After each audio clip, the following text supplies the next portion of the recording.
Hello, I am Archivist Saren, and welcome to my study. And today, we are back once more to Final Fantasy II. Now, last time, we thought that we'd beaten the game. We went and destroyed the Emperor guy, everything went swimmingly, and that was that.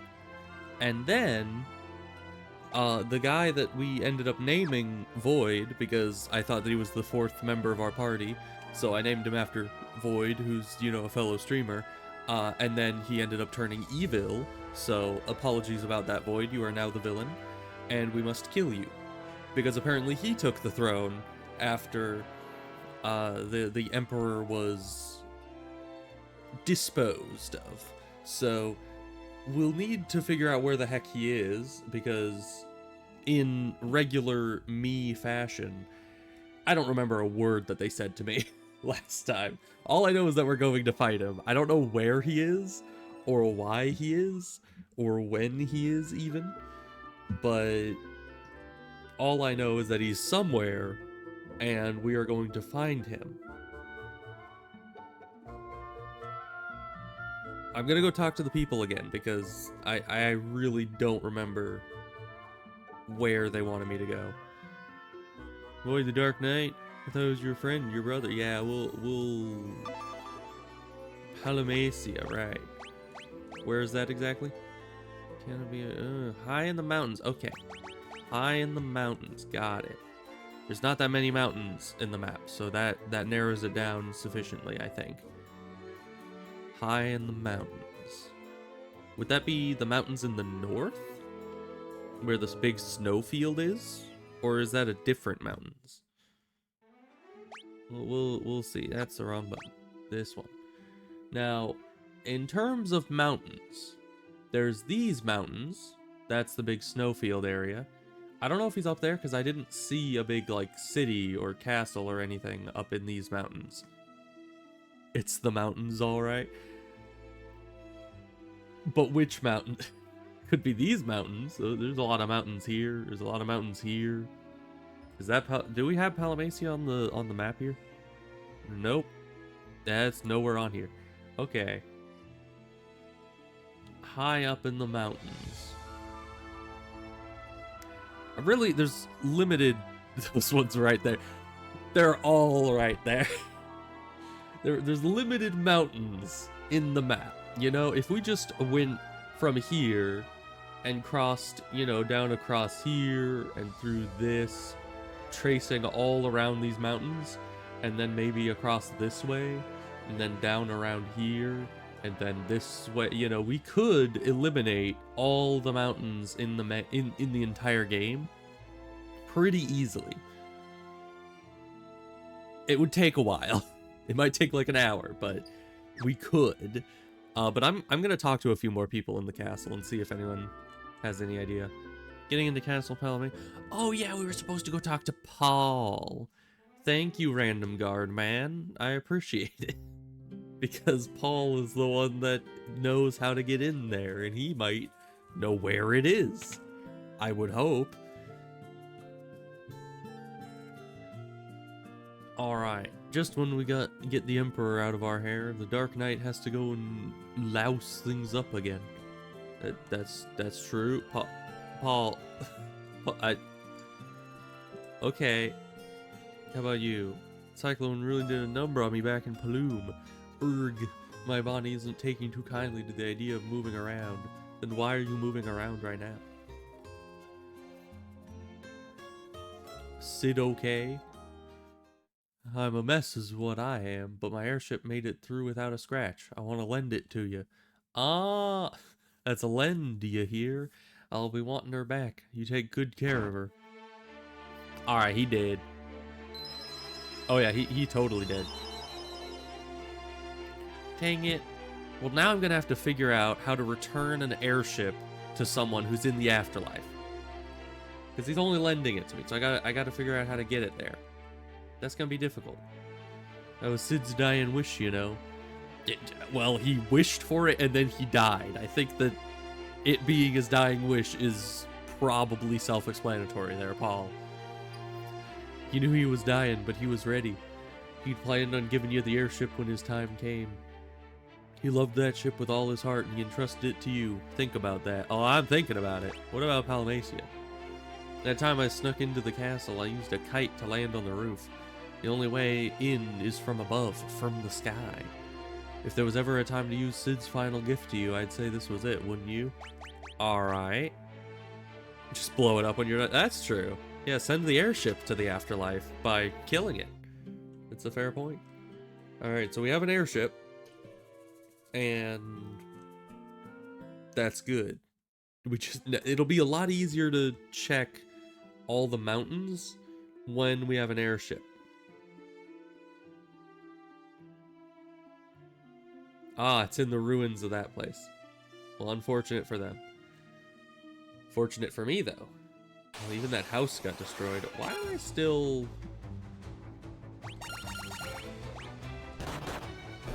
Like, why do I still have these battles on? I should probably turn those off for now. Because we're going to be walking a long ways. Of course, I don't know if we're strong enough to beat Void. I mean, the Emperor was easy because we destroyed it without actually having any, like, mana or resources or anything. We just kind of...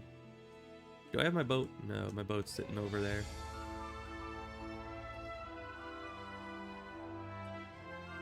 Alright, airship. Can I go in this way? Nope.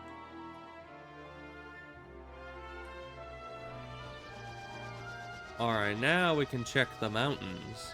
Hey look, there's a village. That's not the right one though. Everything looks a bit different when you're at this angle. That's fine. So it's definitely not these mountains so far. Because I see nothing. There's a cave, but we know that cave. Alright, not these mountains. How about these mountains? So we're right next to where we started. Is it these mountains? It's certainly a lot easier to go around with this thing. It is fast. Alright, we've cleared all of these northern mountains. We know that it's not here. Not in that middle thing. Not on any of these mountains. Let's check around this big ring of mountains.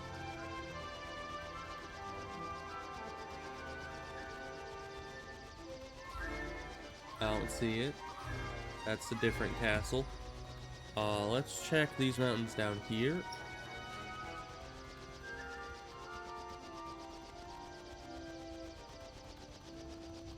None of those mountains. Aha! There's a castle in the mountains. Who would have guessed?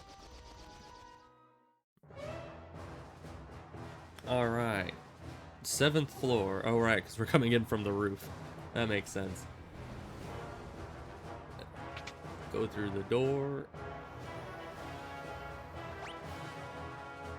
Okay, we should probably, maybe... Should we have encounters on? Probably, right? But we were not supposed to go through that. Alright. Oh, we just fell 7 floors, or 6 floors. Will it be 7 floors or 6 floors? Because we went from 7 to 1, which is a difference of 6. But does that mean that because we went to the bottom of the first floor, because the floor is at the bottom of the floor, if that makes sense. So, I think we fell the equivalent of 7, but we fell from the bottom of the 7th floor, because the floor is on the bottom of the floor. So that would mean that if we fell from the 7th floor to the 1st floor, then we're only falling 6 floors, because we were already at the bottom of the 7th floor. We fell a lot of floors, okay? I don't know how we just survived that. We fell onto stone, too, like... Oh, speaking of stone... Ow.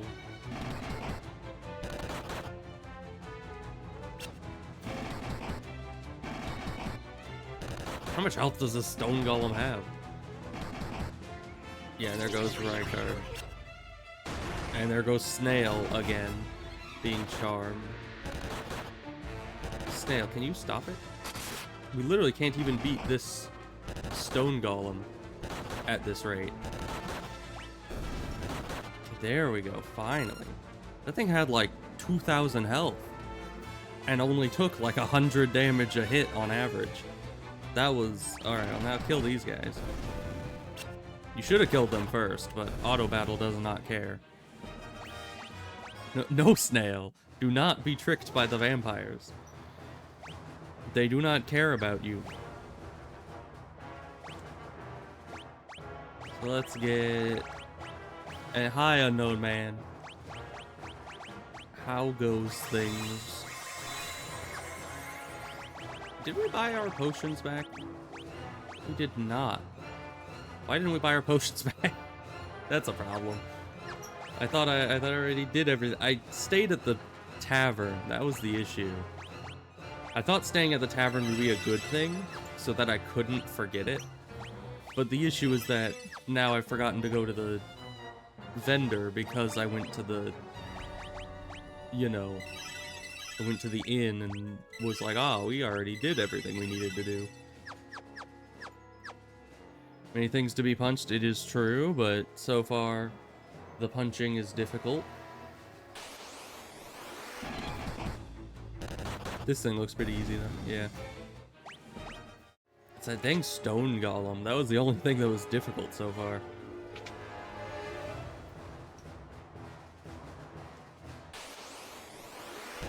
And here we go again.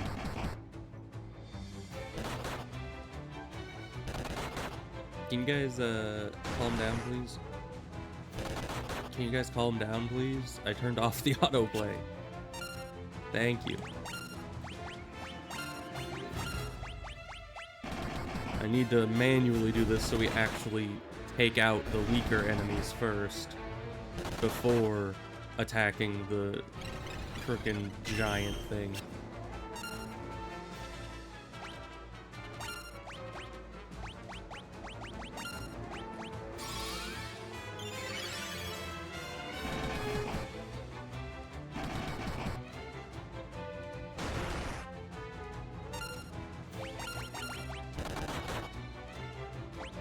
This thing is incredibly tanky. I do not like it. Especially because we'll have to stop the auto fight every time one of those pops up in order to take out the vampires behind it. Because if we sit there for like 10 turns trying to fight the immovable object, then that's kind of a problem. Let's see. Chest down there. Does this just block off? It does. Why do they always ambush me?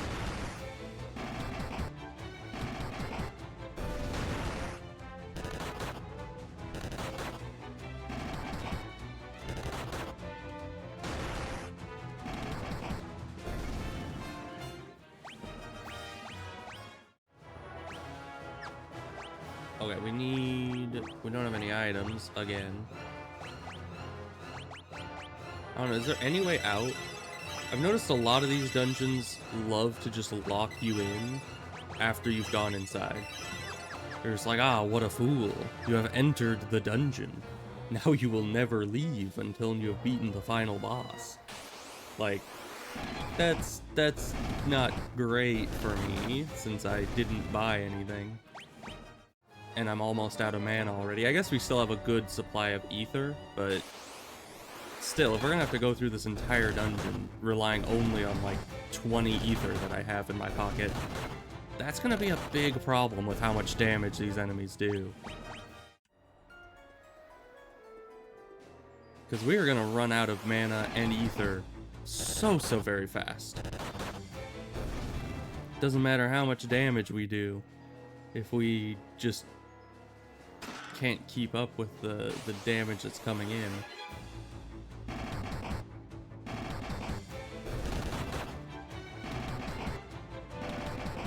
Man, these Gotoses,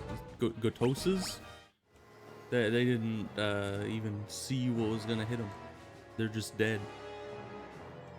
Alright, second floor. Where am I even trying to go? I went from the top floor to the bottom floor, and now I'm going up. for why. I came from up. I thought I was supposed to be going down.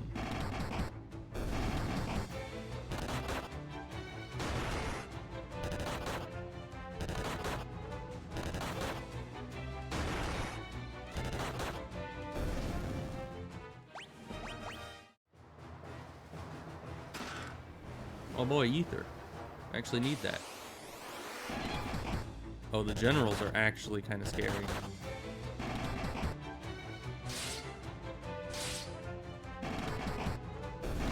As you can see by them pretty much just one-shotting two of our guys.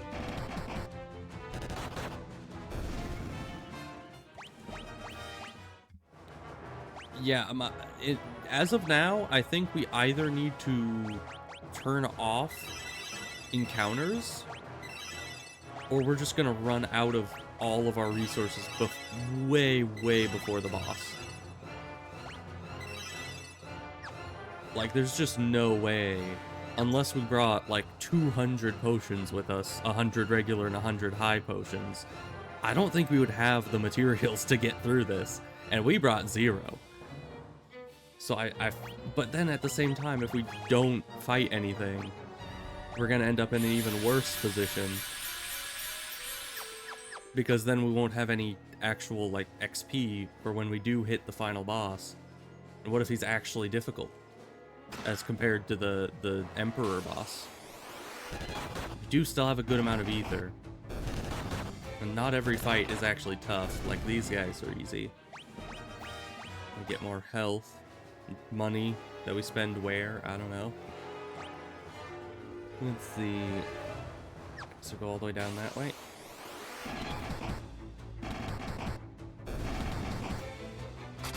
These golems are really a hassle, though. They just have so much health and do so much damage.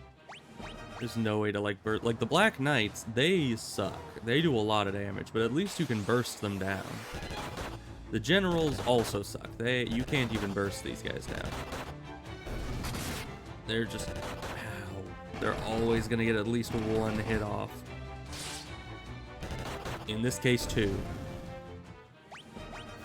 The teleport will actually let you leave. Oh! Well, then how will I get back? Well, we'll figure that out, I guess. Ebos. Use teleport. Oh, it just put us back into the ship. Okay. Oh, that was a close one. I thought I was going to be stuck there, I forgot we had teleport. Alright, well, let's go back to town and buy their entire stock, as I meant to before we left, but I forgot that I hadn't done that yet. So first we're going to sleep. And brain, remember that you need to do more than just sleep here. You need to sleep, and then you need to hit the store. And if I forget again, I'm gonna be upset. Let's see, stores over here.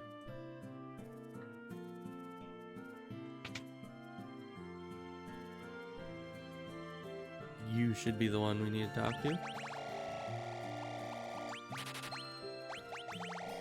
Because, yeah, we had a full stack of both of these, and we ran out trying to do the tower dungeon.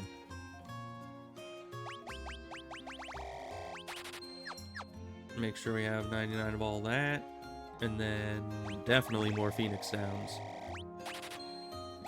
More ethers, yes please. More cottages, I don't need them, but I'll take them. And we can't even buy that many elixirs. Yeah, that's gonna be a tough one to max out. That's really gonna be a difficult one. But, what else do we have to spend money on? We don't have equipment. We just punch, so why not spend all our money on consumables? We did get a diamond chest piece here.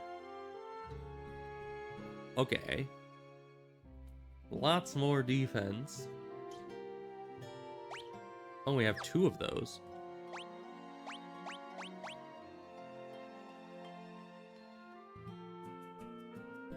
Alright, that only raises that slightly. So is there a better person that can have this? you get a lot more defense, a little less attack, but I think the defense is worth it. Especially when you punch yourself. Because if you have higher attack and lower defense, and you punch yourself, that is just a recipe for disaster. So, it's probably for the best that we're raising the defense and lowering the attack for whenever you punch yourself in the face, which you do quite often. So let's see, encounters are indeed on. Let's fly back down there and start killing things now that we actually have the materials to do so.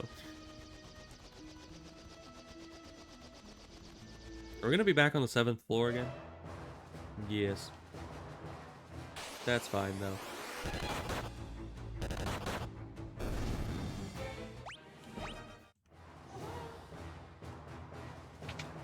Hard to tell what's friendly and what isn't.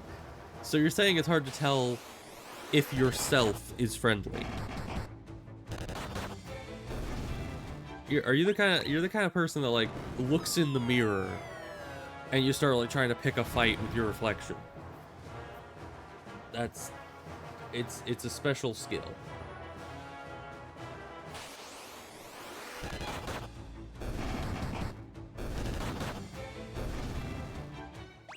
Though I guess it actually makes a lot of sense when it comes to Snail. I mean, he seems like the kind of guy that would pick a fight with his own reflection. Caveman Snail, not in-chat Snail. Unless they're one and the same. I don't know. I mean, you don't type like a caveman, but for all I know, you might be. I'm not gonna discredit anything here. We'll have to see. Alright, are we getting any hand-to-hand XP from these guys? Hourglass, okay. Destroy the Devil's Bloom. Or else Snail's doomed.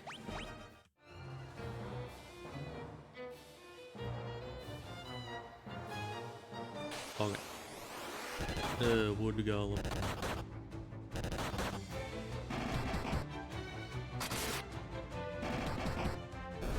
There we go. Neolithic tech, I'll have you know. That is one intelligent caveman there, you know. Very educated. I wonder what they teach there.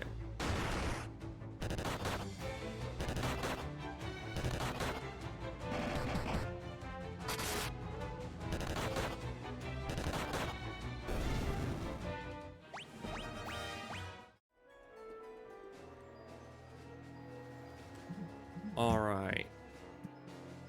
We're pretty much back where we were. Let's use some items here. Masters in Oonga Boonga. I do not speak caveman language, so I am not sure what that unless that's literally just Oonga Boonga. Is that... I have no idea.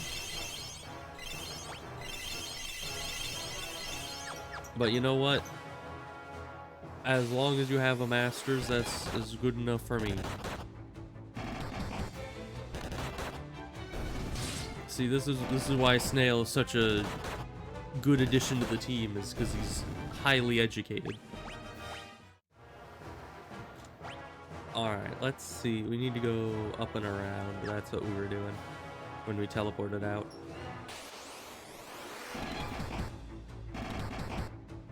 Amoebas are pretty tanky. I don't know what they do, because I don't think they've ever ambushed us. So I've never seen them attack, but they're tanky. They take like 2 hits to kill each. They have over 1,000 health, we know that much. Ow. Not that bad.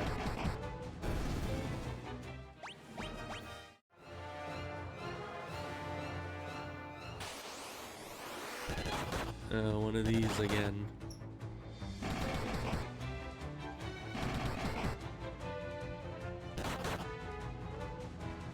Ow.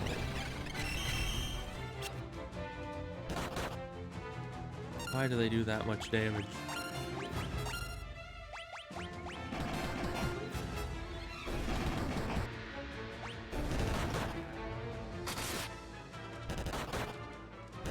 compared to them, the stone golem is tame.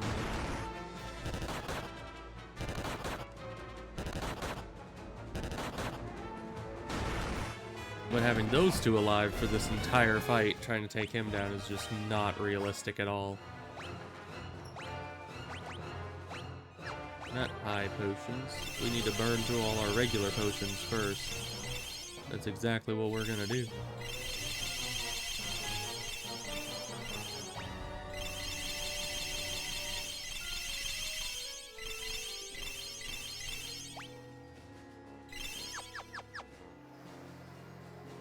Rykard still has like 1,000 less health than everyone, but he's catching up slowly.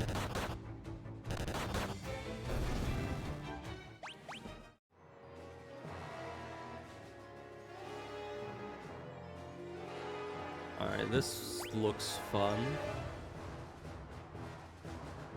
Alright, we go left first.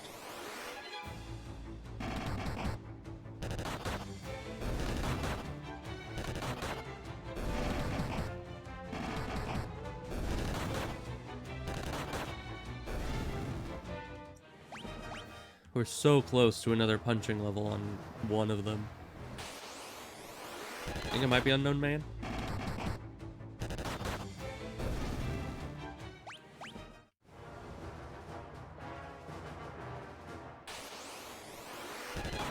No, not one of these again.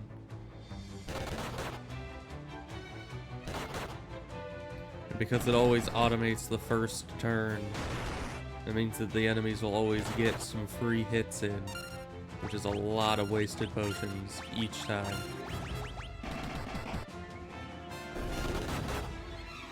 Why are you attacking him? I guess because he's the next closest in front, but...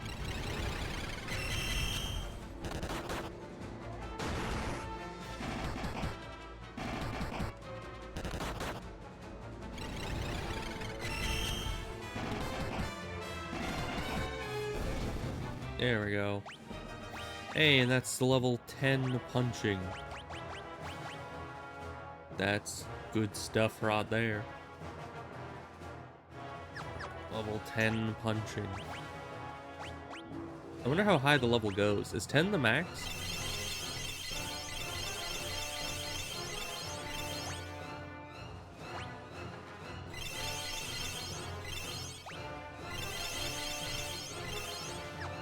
We have one potion left. Monsters. Imperial Shadow. Is this like a copy of the Emperor? Because he was kind of a wimp. Nope, it's harder than the Emperor.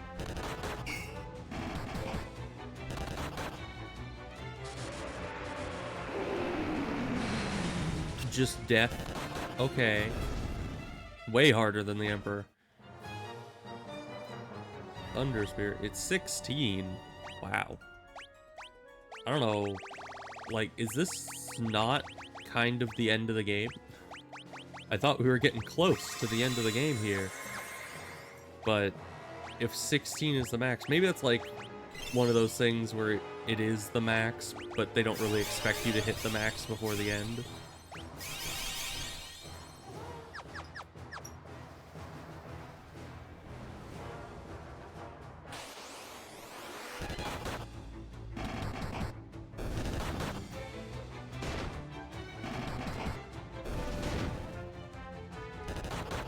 Technically 2 dungeons after this. Ah. We have a poison. Great. It's okay, we'll wait. Take your time, game. There we go. And we need antidote. You.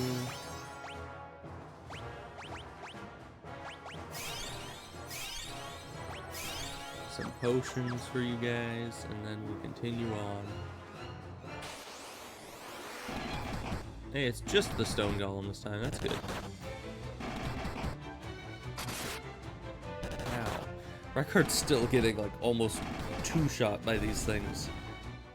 No matter how much his health goes up, he's still just the baby of the group.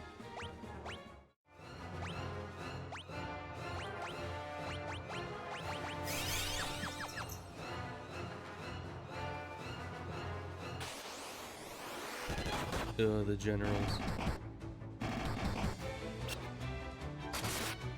At least he tried to flee instead of one-shotting Rykard.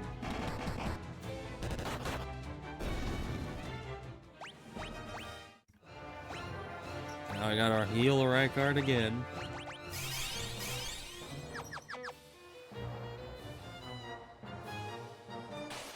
He's always getting into trouble. Oh no, ambushed by those things. Half of us are gonna be stoned by the time we get to the fight. Oh, the other one just didn't attack. Oh, there he goes. It seems it's easier to resist their stone now that we're higher level. Alright, where do we go here? There's a chest there and there. Stairs and a door. Alright, chest and then the door and then the stairs. Oh, this is bad. No, stop. Cease. Cease. I hate that it does that. It forces you to just keep attacking.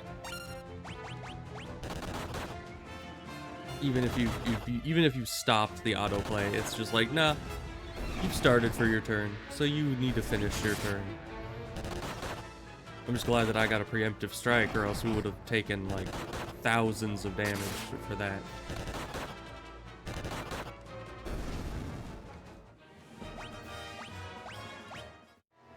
Alright, for this dungeon, I think we have to, because there's just too many... What's it under? It's under boost? No. Where is it? Oh, it's just up here. Okay. We have to turn that off for this dungeon, because there's just too many fights that you can't start with that on, or you will just lose a million health. So we're just gonna have to turn it on manually when we want it. Like here. They're ambushed, so they get free hits in anyway.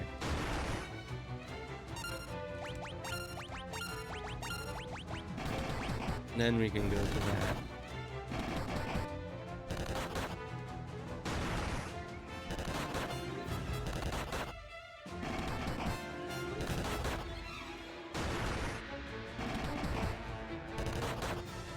I don't know, was there like better armor that I somehow just missed partway through the game? Are they supposed to be doing like 1/3 of all my guys' health every hit?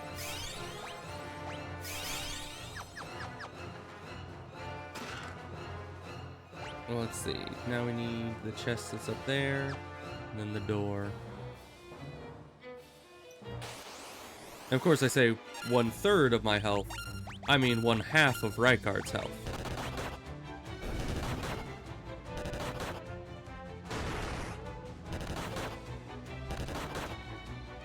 Because I'm pretty sure I've been equipping my guys with the best armor that I can.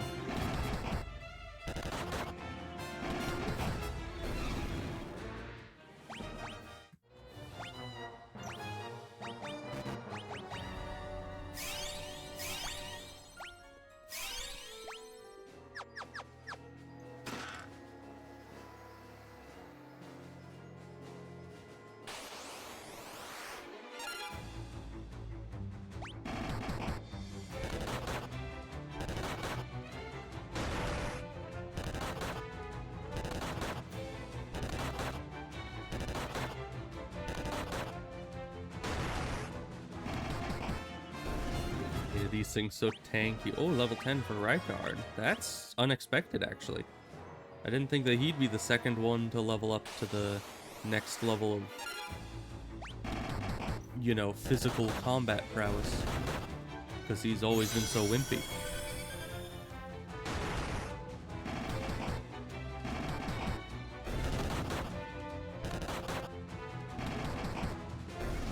It's always good to get a little bit of extra damage in the group.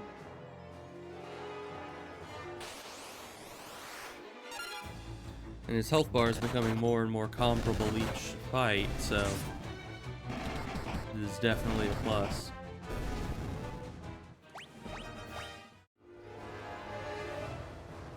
What is in room number 1? Hey, it's actually something. I did not expect that. I honestly expected it to be the same exact thing as always, where it's just a bunch of BS and it... Oh, great, stone. Because, yeah, usually the rooms, like, as far as I've seen in this game, probably 90% of all rooms are just empty. It's like, why are they even there? My only theory as to why they're there is just that they are only in existence to make it so you step over more tiles and have a higher chance of, you know, fighting more enemies. And that's about it. I can't really imagine why they would have so many empty rooms otherwise. Because, I mean, you need, like, to code those rooms and actually lay them out in the level and have a door that actually goes to a separate, like, level, and there's a loading screen, and it's like, that would not be easy to implement. It probably takes some amount of time to get that all set up, so obviously there's a reason they put all those rooms there.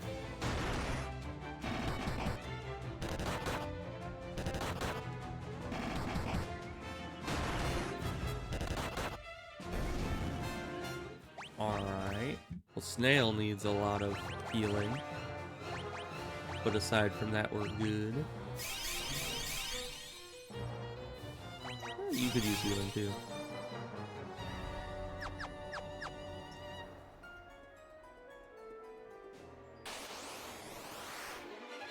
Oh, these guys are pretty easy, except when they ambush you.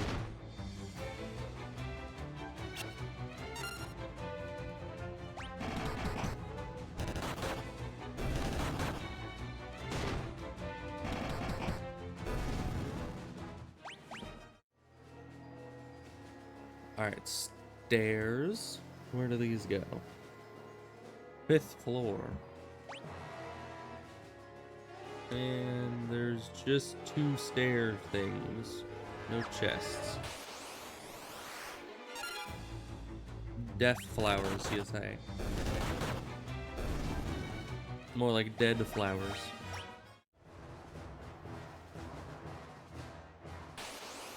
Alright. And stone golem. He's probably gonna get some free hits in because he's just... No matter how much we try, we're not gonna be able to take this guy down before he hits a few times. There we go.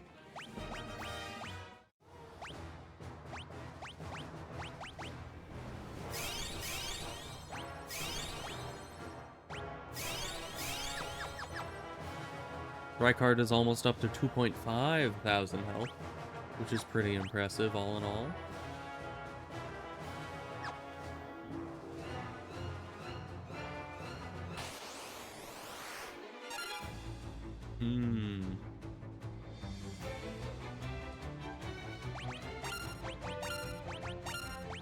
Just take out the wizard first and then just go.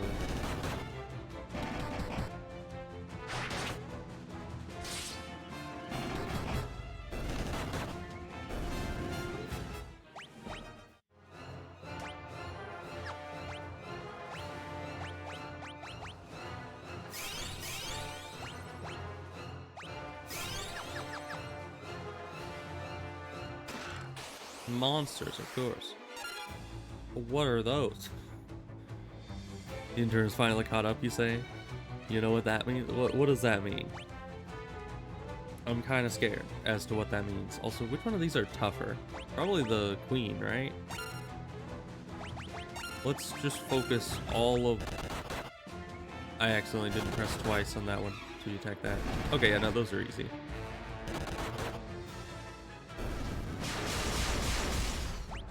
Blasters. Oh, it just...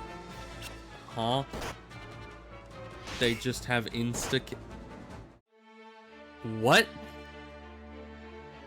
They literally just have spam insta-kill attacks? They have no health, but they actually just insta-kill everything? Okay then, I guess the Lamia Queen was not the threat there. She was the easy one. Alright, now we know you guys are the easy ones, so we don't have to worry about anything. Just kill them.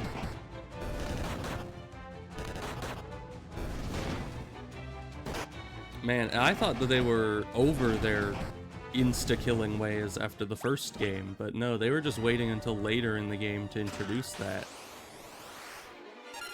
Alright, so I guess just auto-go. You need to kill as many of those as you can before they just insta-kill the whole party.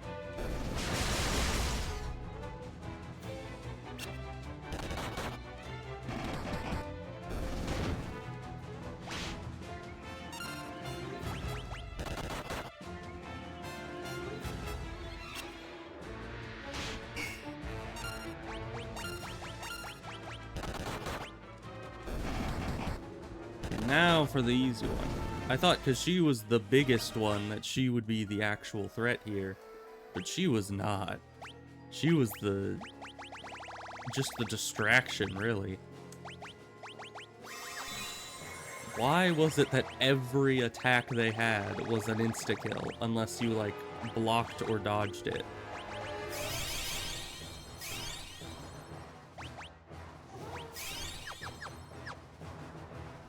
I mean, at least we were able to kill most of them that first round.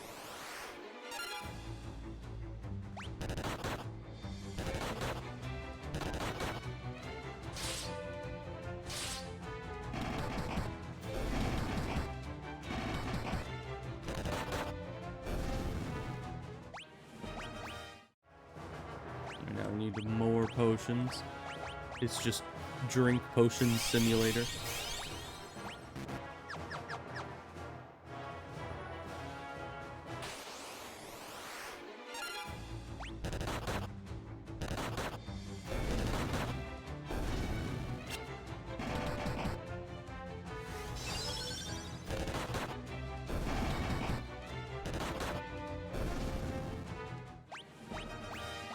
I don't know. I wonder what we were supposed to do against the insta-death enemies. Like, is there an item I was supposed to build for that prevents instant death? Was there anything I could have done about that, or was it just kind of like, because those things are probably going to come up again. I doubt they were just for that one chest trap. So what am I going to do about those if they actually start popping up in regular fights? Like, you can't just have a few of our guys dying every single time one of those pops up. That would just be kind of ridiculous. So there has to be some kind of countermeasure, right?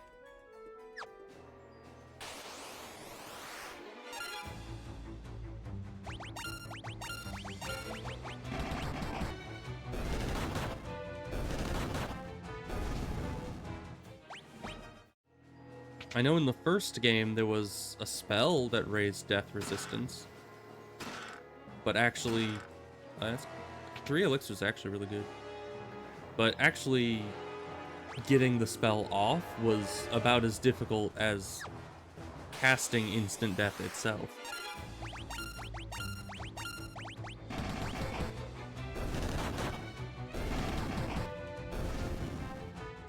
Well, we can't do that because all our spells frickin' suck. Like, I mean, Flame is our highest level spell, and it still only does, like, at most 20 to 50 damage per enemy. And I don't know if that gets significantly better if we level it up. It might. But I can't imagine that it gets that much better.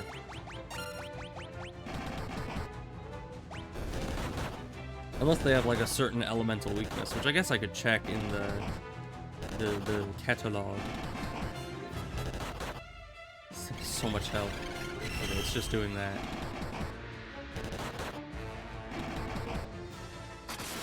It still gets an attack off. We've hit it like 20 times.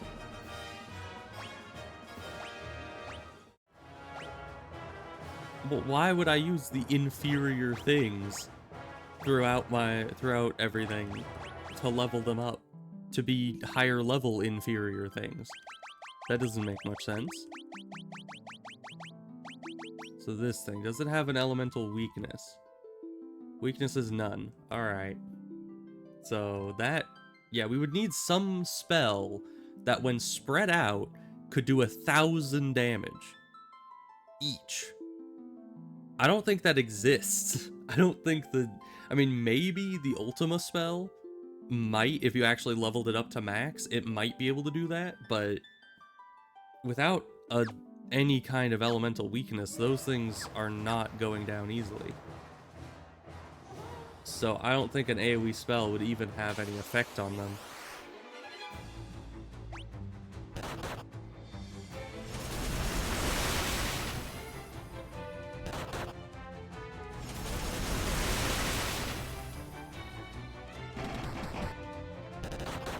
And he just took himself out instantaneously.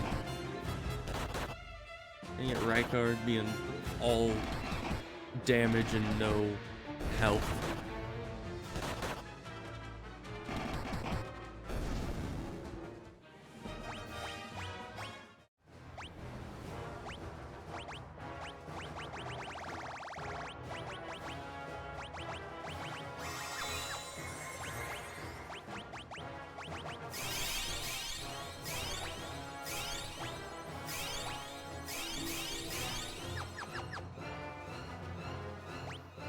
Alright, so did we go through the door? I don't think...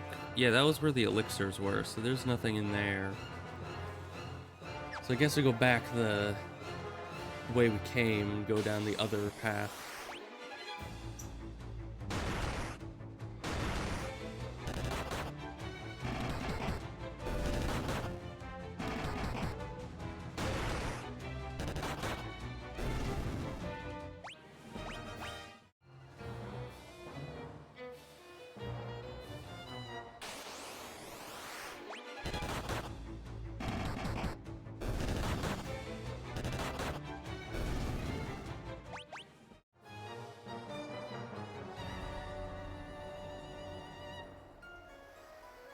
The other path was... How far back? I think further back than this.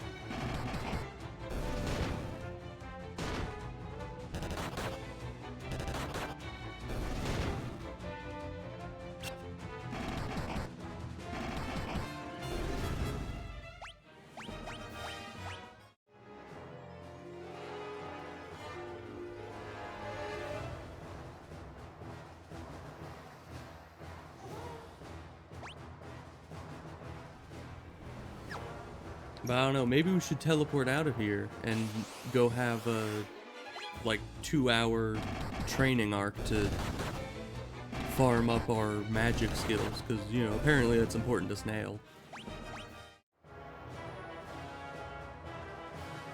Even though I really doubt that they're gonna be, like, any good.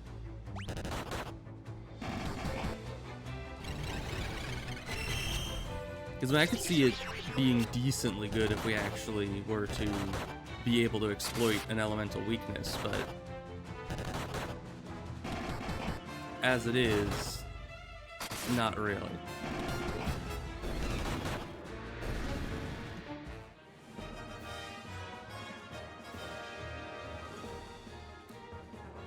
As I said, the only thing that I think might be able to do it would be the Ultima spell, but it wasn't very impressive. I mean, sure, it's like 15 levels lower than it could be, but I don't know, I mean, it is typeless damage, which makes me think it's good against things that have no weaknesses, but I'm not sure on that either. But definitely the magic in the first game seemed a lot better, you know? I used magic a lot in the first game. Though it might have just been better in comparison. Because all the magic in this game has to compete with how powerful punching things is. So, in theory, that is a very high bar to contend with compared to the first game, which didn't really have anything too impressive.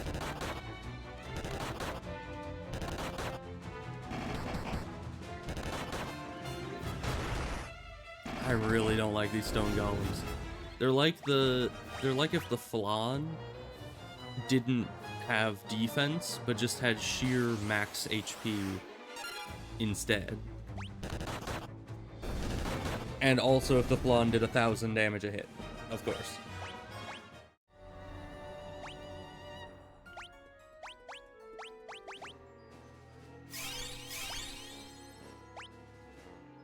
Okay, that's everyone healed.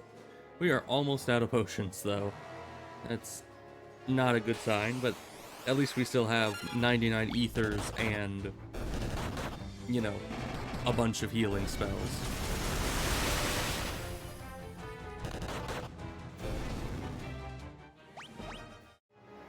And our healing spells are actually getting pretty high level. Have we been here before? Yeah. We're still going backwards, trying to find where the path split so we can go the other direction.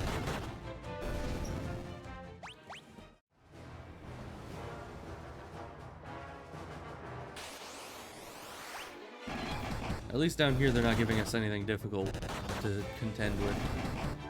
As in, no stone golems or... what were they, generals, I think? Those guys were very not good. Let's see. Right, this leads us to here, and then we go up this.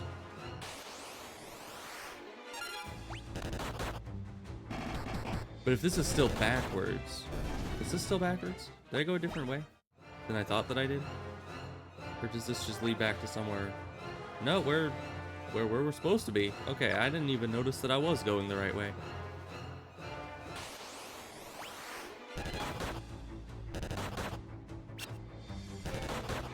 Why is he trying to flee? This guy literally has like some of the highest damage output out of any enemy we fought thus far. And he's like, I gotta get out of here. Like, bro, just attack. And we can't really do anything. Oh no.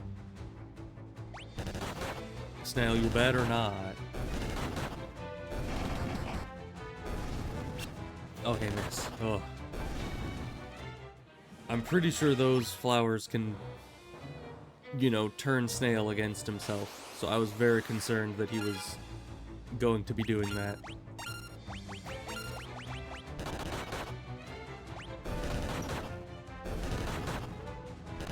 Alright, take out the general the rest of the way. There we go. Man, how high level must enemies get if you can get a whole nother 6 levels through, you know, your melee skills? Because these enemies already are kind of outdated and not giving much XP. So either I would need to farm these guys for a long, long time, or there must be much higher level enemies in the game that allow us to level our weapon skills up even further. Oh no, don't auto go. Oh, this is probably bad. We are so dead.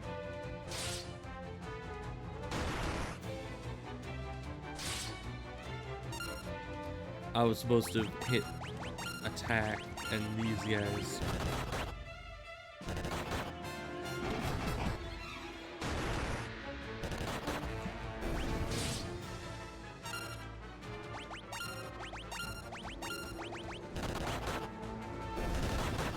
I don't like that they put the stone golem in front.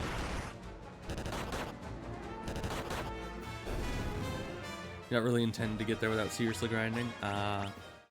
So it's kind of like the expected level is about level 10. Oh boy, more of them. And then the max level theoretically would be 16, but you're not really supposed to get that high.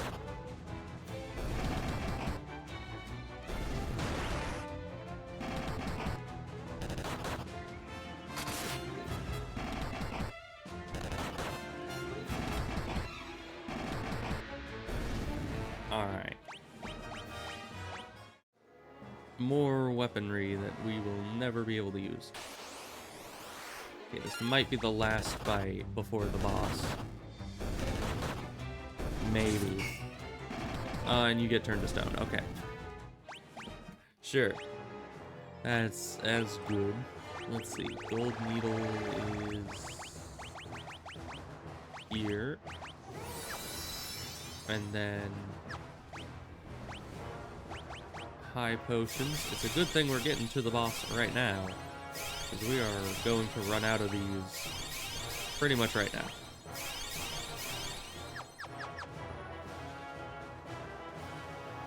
Okay, we're full health. I expected you to come, Evos. You really think you can kill me? Stop, both of you, says Unknown Man. 10 to 12 should be the highest skills are reaching. Why do you insist on fighting, Void? Weak words from the weak. Yeah, it sounds like Void. Do you know what rules the world? Power. Sheer power. The Imperial throne is mine. The weak cannot survive without the strong to control them. How many lives did the rebels throw away when they chose to oppose the Empire? Ah, a portal. What is happening exactly? Oh, hi. Delusions of grandeur do not become you, Void. Though I find the thought of you as Emperor quite deliciously absurd, it ends now. This world can have but one Emperor, and I am he.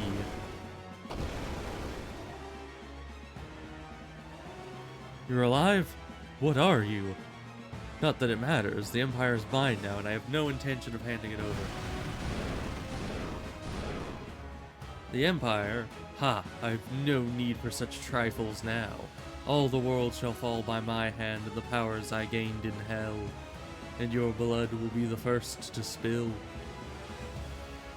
So essentially, we killed him, and that just made him stronger. Because he, you know, went to the afterlife and gained even more power there. Called a wyvern. I don't know if that's gonna help here. We have a little trouble spilling the blood over Rykard. Highwind, last of the dragoons. Okay, dude, you have the least health. I don't know how much health Void has, but you have the least health out of any of us. Why? Pathetic insect. I will enjoy making you rue those words. That's what I'm saying. He is a pathetic insect. I'm glad we agree on something here, Emperor. May the spirits of the dragoons lend me their strength. Rykard. Okay, so Rykard, having the lowest health out of anyone, is like, I'm going to 1v1 the Demon King. That's gonna be great.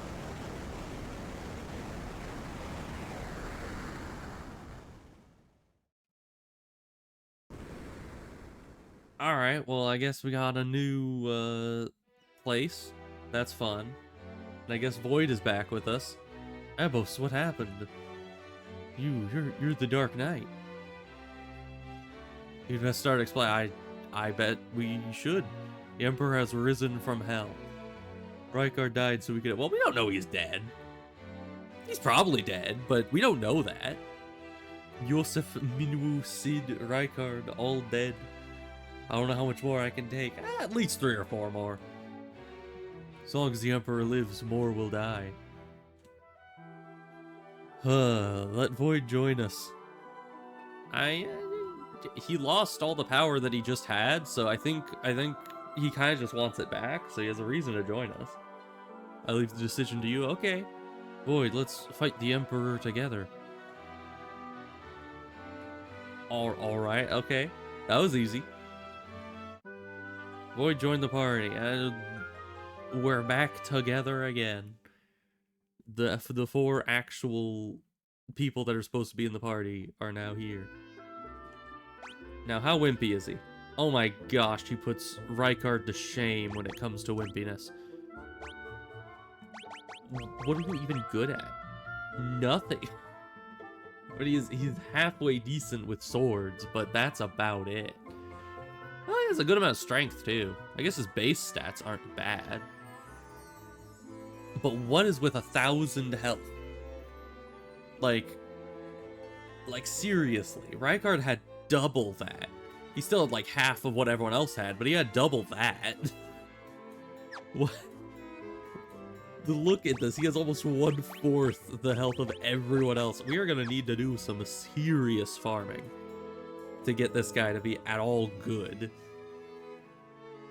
Like, oh my goodness, this is going to be... And they wait until this late in the game to give me no more temps.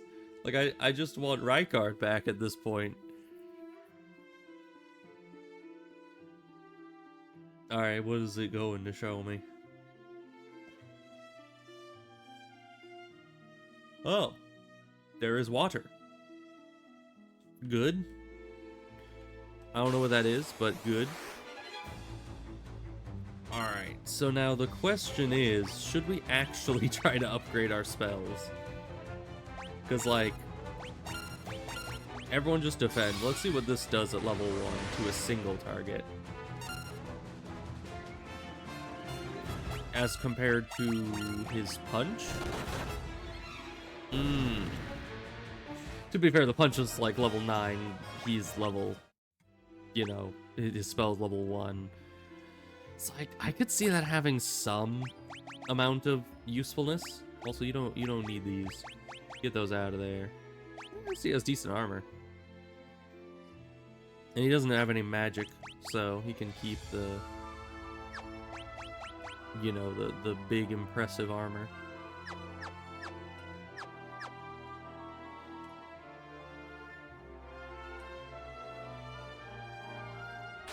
So are we gonna have to... How fast can you upgrade spells?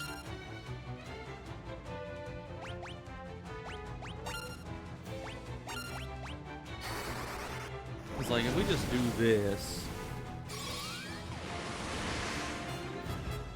forever, how long will it take for this to actually, like, get us somewhere?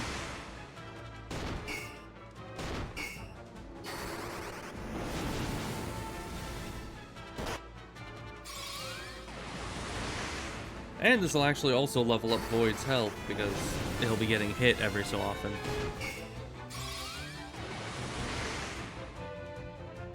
Gonna head out for a bit. Okay, well, you're probably not gonna miss much if this is how it's going. How much health do these things have? They're invincible compared to my spells. Yeah. Punching is just... Well, we'll see. We'll see. They just keep beating up Ebos, though. Poor guy. Man, these things better... Oh, these... It's taking so long that the enemies are getting bored and leaving. They're just like, these guys can't even kill us. We're just gonna walk out.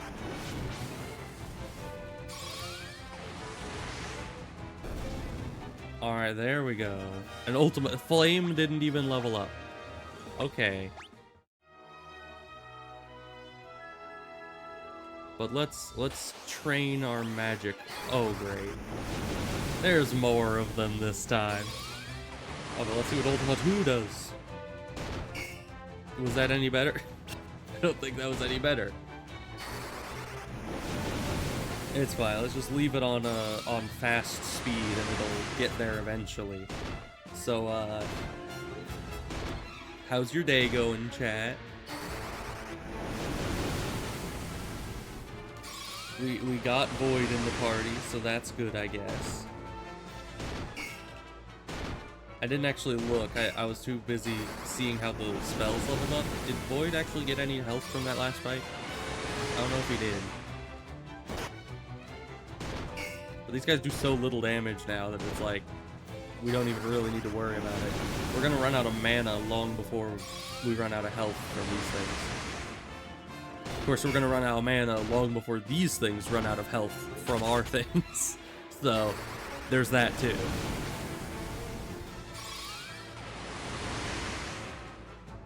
I kind of want to see what the Ultima spell can do. Even if it's probably not going to be any better than anything else we can do, which is punching. Oh, and I should have Void be attacking, actually. So after this strike, we're gonna set it so Void also hits. So you have to do Ultima. No. You do Ultima to all. You do Fire to all. You defend. And you're going to attack. Because we need to get his punching skill up as well. So I might as well do that simultaneously. We haven't killed a single thing. Yeah, good job, Void. Doing the Lord's work.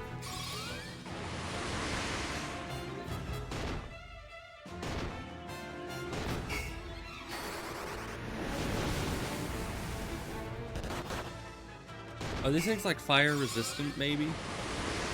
And I know the Ultima is really low level, but the fire can't be doing that little damage, right? Oh my gosh.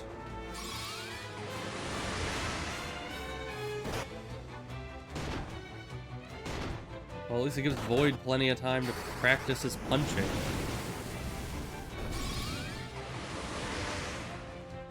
We actually killed something. Huzzah!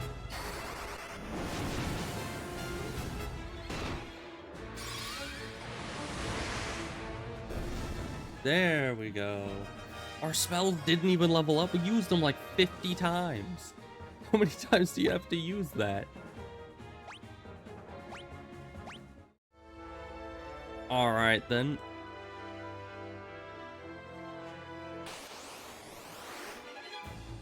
Oh. You guys are actually a little scary. Can you stop with the blizzards?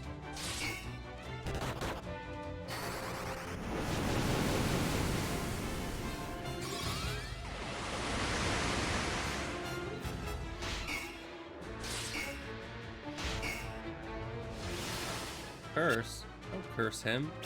He's supposed to actually be doing damage. He's the only guy we're allowing to punch right now.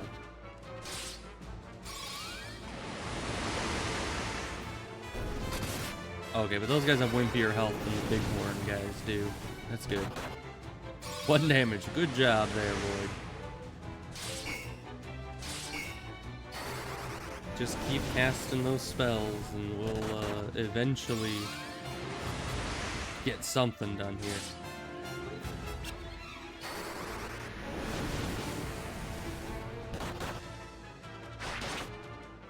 Yeah, so I don't know how the spells level up. I assumed it was that they got like a certain amount of XP toward the next level up each time you used a spell in combat, but that doesn't seem to be the case.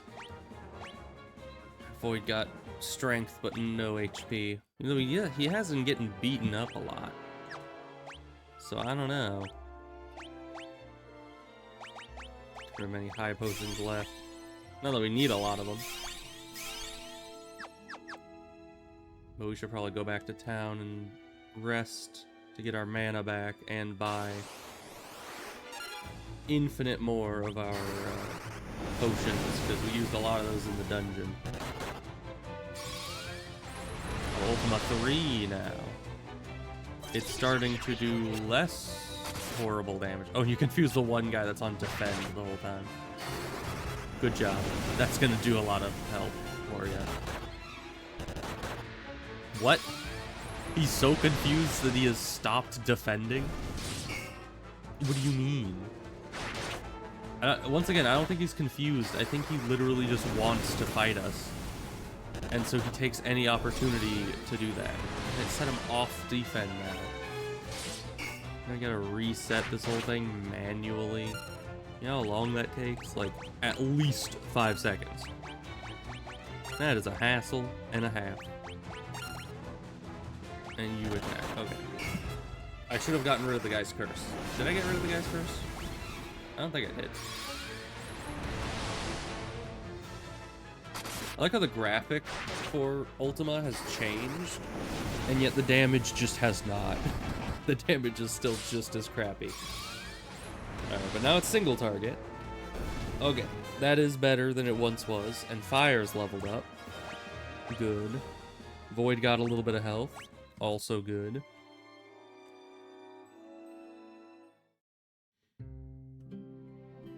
Now we're gonna sleep first.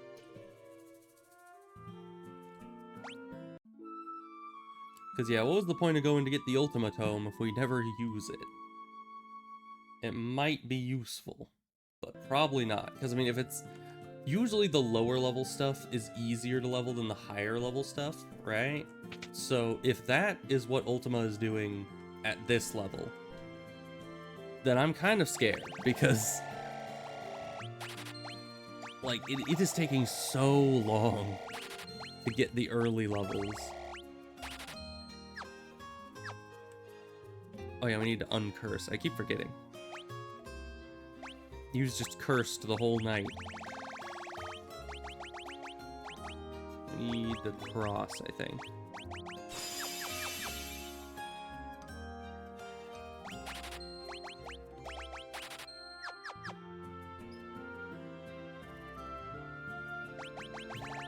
Definitely need more of those, and more elixirs. We're almost to 99. 14 is practically 99, if you ask me. Did the... Well, we don't really need a weapon shop, but did they have any new loot after we got to this point? No, that's all the same. Alright. So I assume the armor place is still the same gear as well.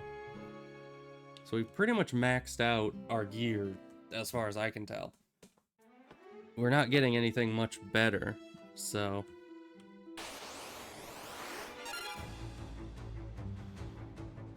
So let's see... What should we have Snail doing? I guess we can have Snail actually attack.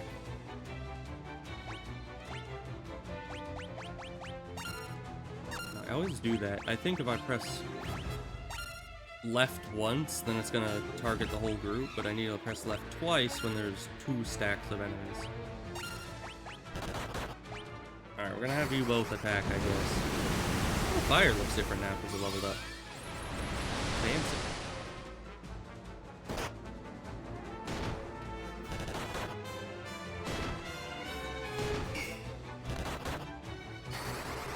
But Snail is basically the only thing that's gonna make it so that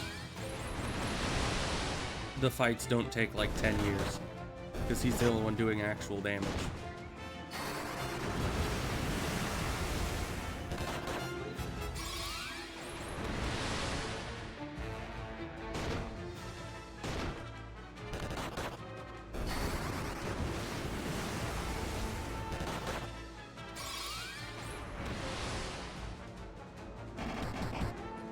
Even single target, that is underwhelming at best. At least Void's leveling up a bit.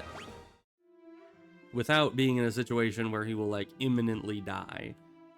So, you know, it's not as much trying to level up the actual spells, and it's more just an excuse to give Void time to actually level up. So I don't even know how much he's going to be leveling up in this environment. Because these enemies are low level compared to us. I don't know if they're low level compared to him, but I don't know how the leveling works exactly.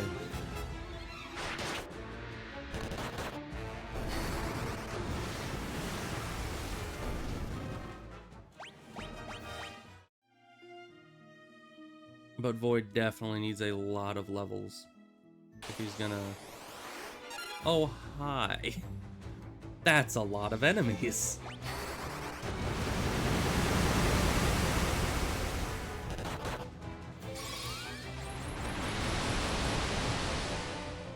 Maybe the more enemies I hit, the faster my spells will level up. Wishful thinking, but, you know. Maybe it's the truth.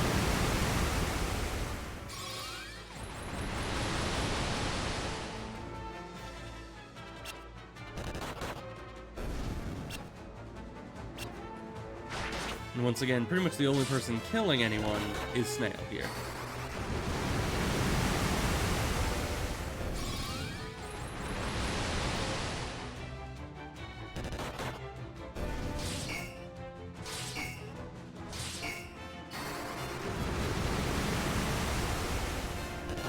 Yeah, maybe we need to just go to the higher level areas to level up Void. We'll see if he gets anything from this fight. Because it may only be that they only level up efficiently from trial by fire type situations.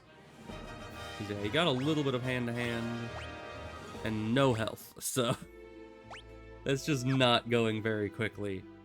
So let's, I suppose, head back. I'm probably gonna sleep one last time just so we don't use up resources trying to recover anything. And then we're gonna head for that crater and see what kind of enemies are in there. Because we need to level up Void, but this is just far too slow to get him anywhere.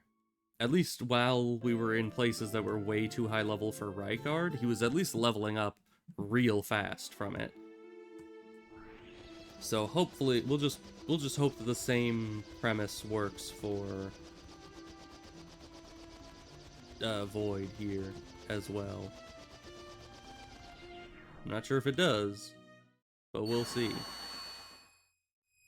Okay, we turn into Magic Ball and are sent to the demon dimension. Great. Good for me.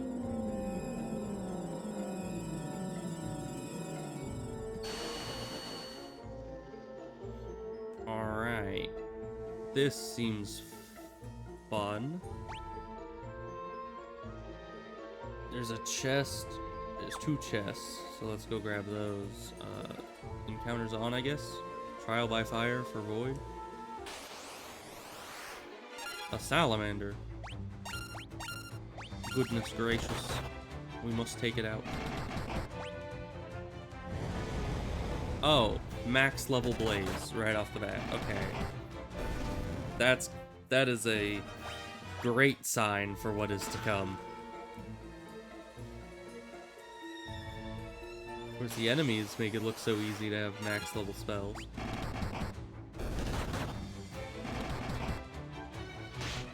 Why'd they have to get rid of Rykard? Right when he was getting good. Like, the second that he finally was getting decent with his abilities, they're just like, nah, now he's too good for you. We're just gonna sneak this guy off and... Oh. They minified her?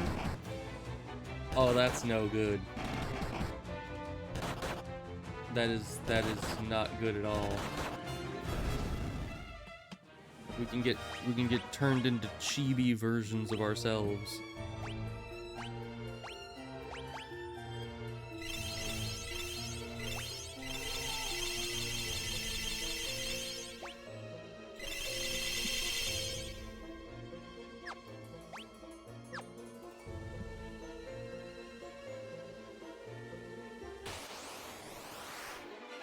Abyss worms, and they ambush us, of course. That's not a max level spell. It's only a close to max level spell. Ow, I'll take the spells over their physical attacks any day.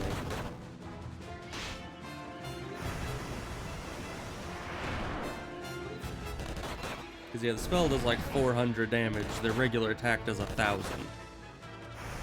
Well, if that ain't, you know, a good way of showing the punching build as well, I don't know what is. Just you try to use spells and they do like 50 damage a hit, and then you use your punching and you're doing like 1,000 damage a hit. It's very accurate. But Void is slowly getting better at punching, at least. His health is kind of stagnated, but as long as the punching goes up, I'm happy. We're gonna run out of potions so fast at this rate.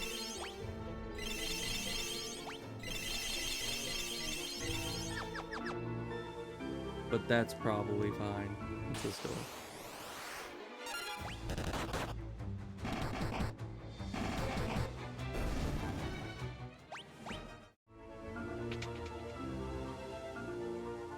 And nothing, as always.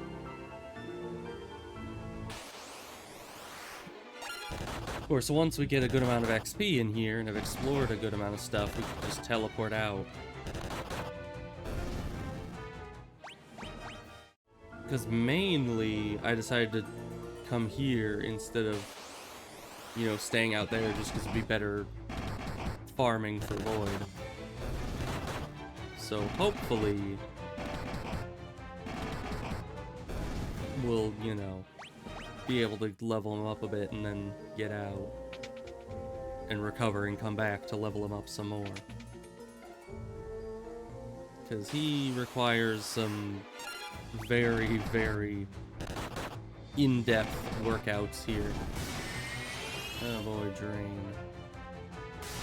You weren't even low health. We haven't hit you yet. Why are you using Drain? It's like in Asheron's Call when you're fighting an enemy and the enemy next to them, who you haven't damaged at all, uses a heal spell. You're like, what are you healing from? That you don't need it.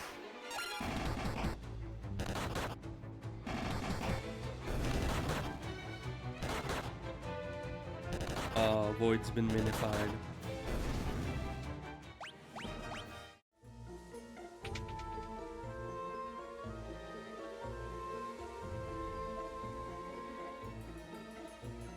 Alright, there's a door here, a chest. Chests and doors everywhere, okay. Oh, this looks fun.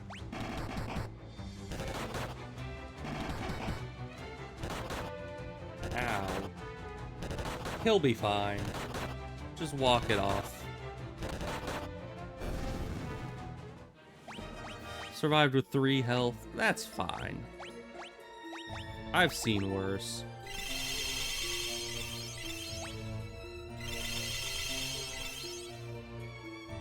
We're out of those potions. Alright. To be fair, those are kind of the wimpy potions. So it's probably good to be to the better ones. But still, we are burning through them right quick.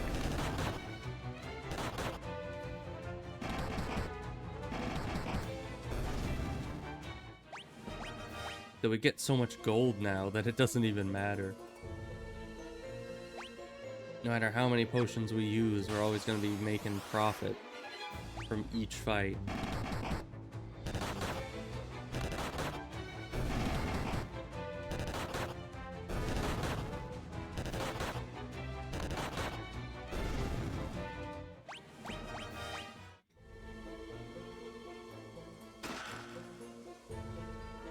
You know, they have a lot of chests that contain Hellfire.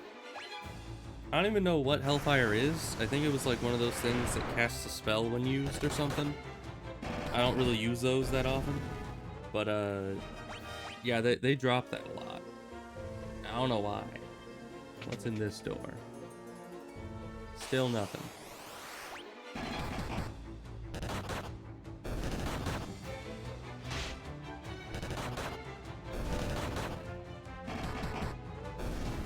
Void is just gonna always be behind on health. I don't think he ever is gonna be able to catch up, because they seem to raise in health pretty equally even when they're higher level than the others. Oh no, Void. You better not hit Void. Okay, thank you. I was gonna say, because you could one-shot him pretty easily.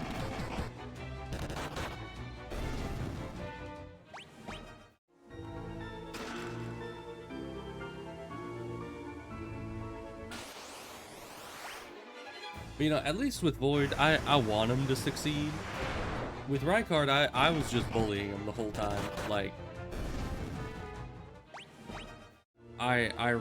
we didn't go in this room yet.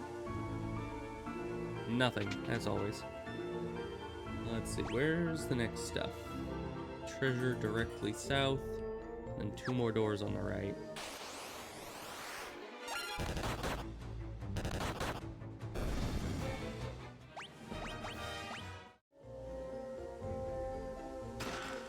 Monsters, of course. Blue dragon.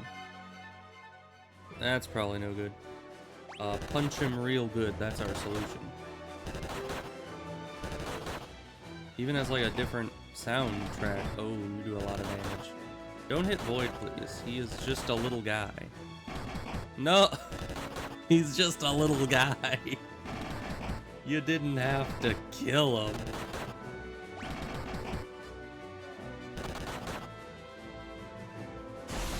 Oh. Alright, well, she's still alive somehow.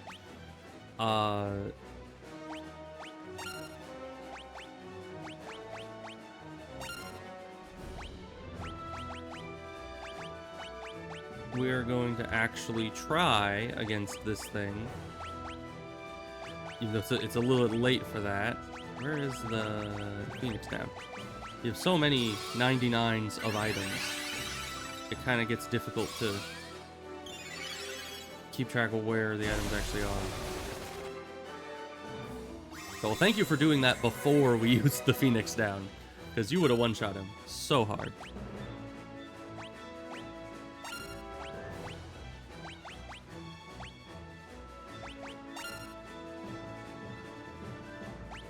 You guys are going to use the magic of punching.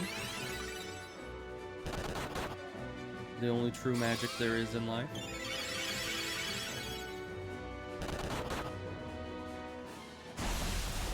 Okay, and if it keeps doing that, then we're good. Because we can out-heal that easy mode.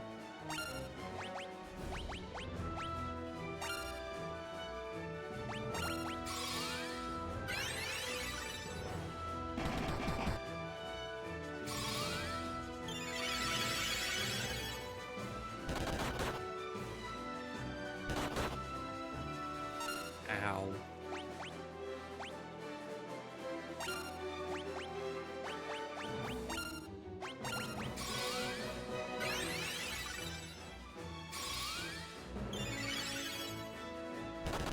Yeah, it's taking a lot just for us to keep up with its damage output.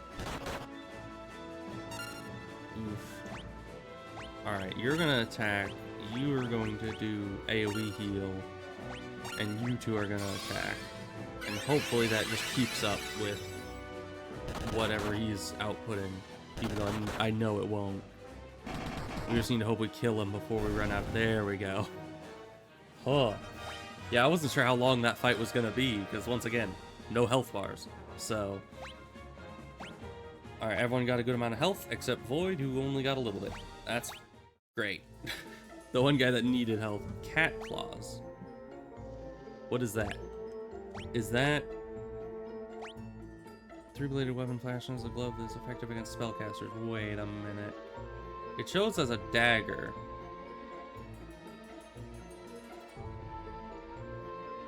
Does that use dagger skill? Because that seems like... It seems like that would use... I'm gonna... attempt it. Because I don't know about you, but it seems like that would use hand-to-hand skill. Right? We'll see in a moment. If his damage goes down sharply, then it doesn't use hand-to-hand skill. Yep, it uses dagger. Unfortunate. I thought we finally had a hand-to-hand weapon, you know?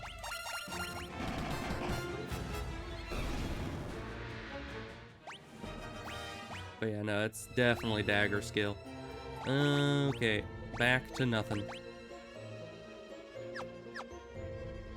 And then we need to use items, because we are all pretty beat up from the dragon, even though we were casting spells the entire time.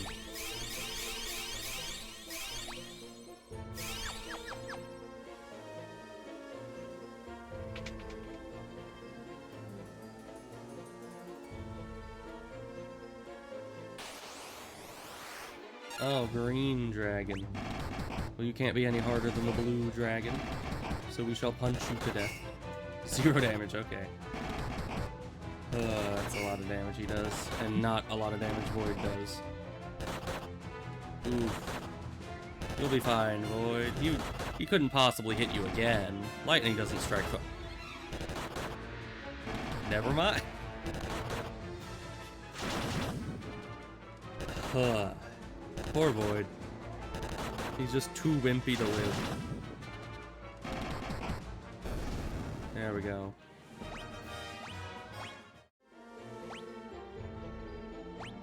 Well, Phoenix down we go. they give me characters with such low health? Like, if you're gonna keep swapping the characters mid-game, at least keep them somewhat up to date. But I now see why they made it so Void wasn't actually the final boss and they had to switch him out for someone else, because they realized how frickin' wimpy he was. They're just like, man, this guy frickin' sucks. We can't have this be the final boss. They just plow through him immediately. Like, he has as much health, or at least at the start, he had as much health as like one of our hits. Also, these things are doing way more damage than they have any right to. We need so many more potions. Ow.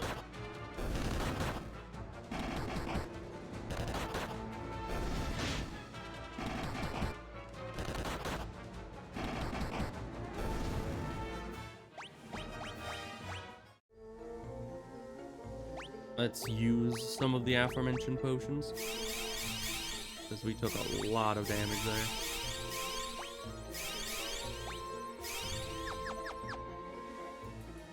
I don't know, I might have to do a training arc off stream just to get these guys up to a decent level, because it's just not looking great. Okay, there's a door there, chest over there, and lots of doors everywhere. Especially against these things. These things suck. Luckily, they're not as tanky as the golems, but still, they have a lot of them, and they do a lot of damage. But the cyclones are definitely a mercy to us, because that regular attack just does so much damage. The Void got a little bit of health, it looked like.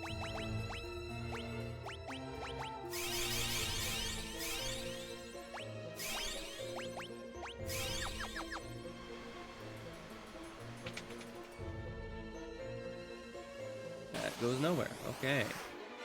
Even more abyss worms. Okay. Yeah, sure. Oh, walk it off, Void. You'll be fine. I'm sure I won't have to use a Phoenix down on you.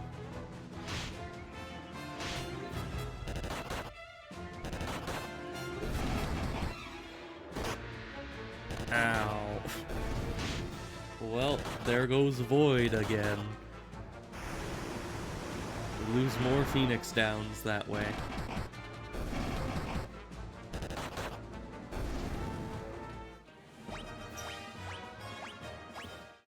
Can Void level up if he's dead? Like, does any fight that he dies in just make it so he doesn't get any XP for it? Because that's what it seems like. I don't remember ever seeing someone actually get stuff while leveling up after they've died in a fight.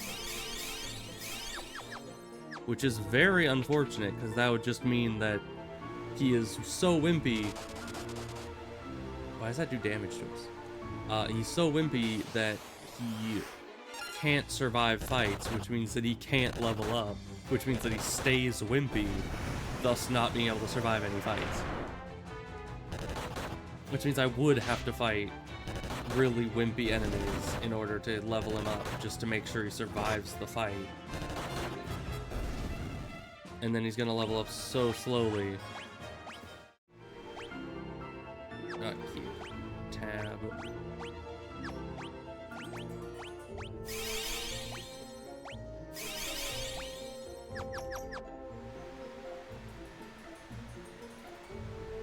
I don't know, with the leveling system and with how they did this, it just makes it so there's no good way to actually, like, farm levels.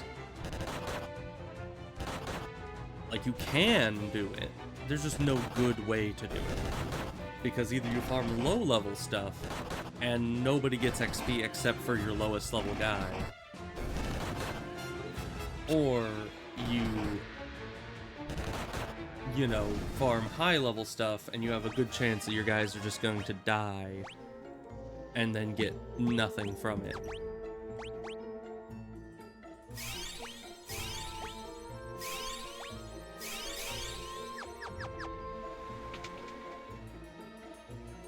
There's nothing here. Did I just come out of this room? I can never remember. The fights take like just long enough that I forget where I was trying to go by the time the fight is over.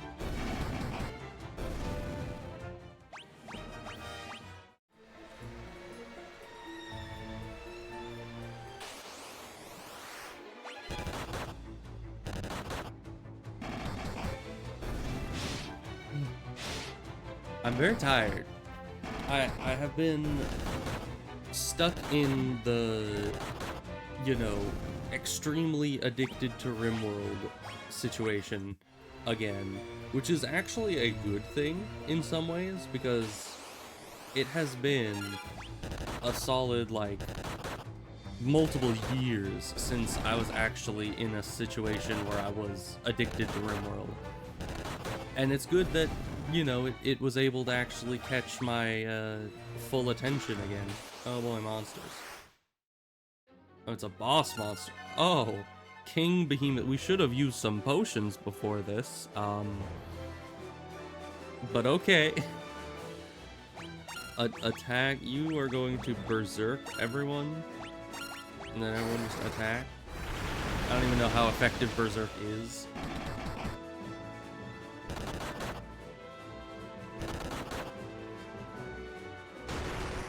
Not void. No. There's not much we can do for him. Our healing just is not efficient enough, you know? I mean, we could hit him with, like, both spells, but then we're down 2 attacks. And that's just to get the health he got taken out in 1 turn. No, stop. Stop just repeating the same cures. Why him? He's at full health. Alright, well, screw me, I guess. We're gonna stop changing the norm, because that just causes so many issues. If they're gonna die, they're gonna die. Okay, there we go. Because healing spells are just not worth it in the middle of combat. We need to act like we're a World of Warcraft warrior. It's just like, you don't really get any healing during combat. It's either your health runs out first, or their health runs out first. And that's it.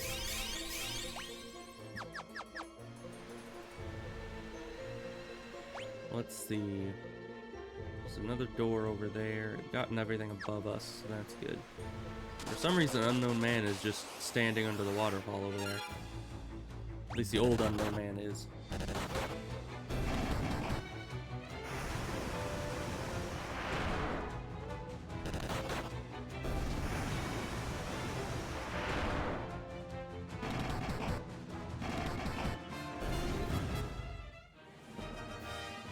Oh yeah, but the reason I'm tired, it may not be immediately obvious from just me saying that I'm playing a lot of RimWorld, is that I've been consistently staying up a bit later and waking up significantly earlier because I've been wanting to play RimWorld so much that it's just like, it's 6:30 in the morning and I don't usually wake up until 8?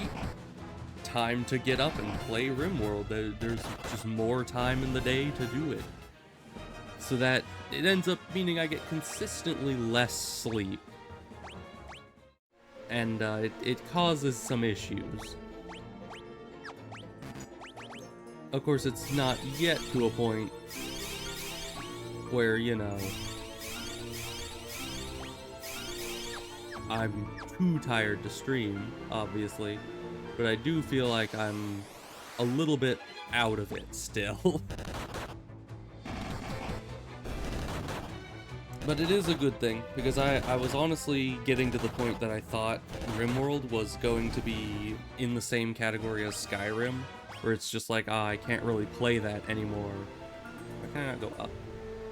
Can I go behind it? What can I do for you? Oh! You just have tomes. Okay. We already have all this. We have access to it at least. I mean, haste might be nice. We'll get a haste tome.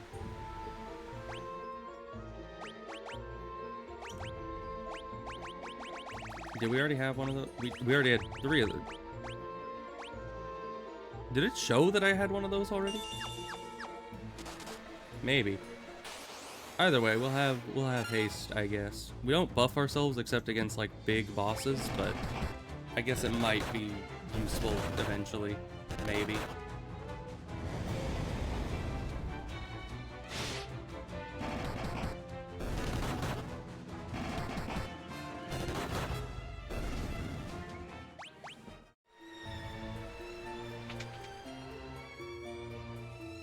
Nothing.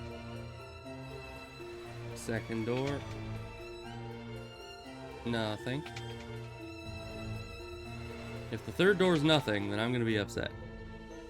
Okay, we're good. So I was gonna say, I have no idea where we're going if that is a dead end. We got 2 chests, 3 doors. Start at the bottom right. Mega parasites. Interesting. They're not that mega to me. They kind of die easily. But alright, whatever you say.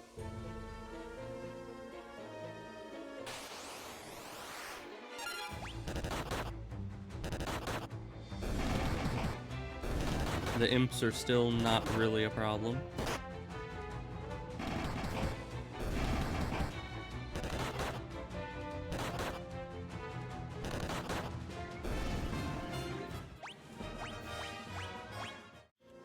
Alright, Void is up to 1.8 thousand health.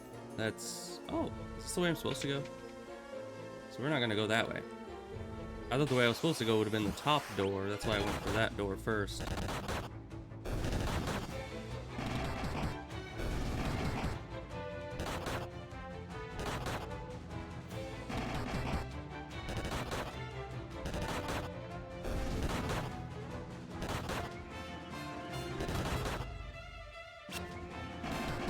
Oh, great.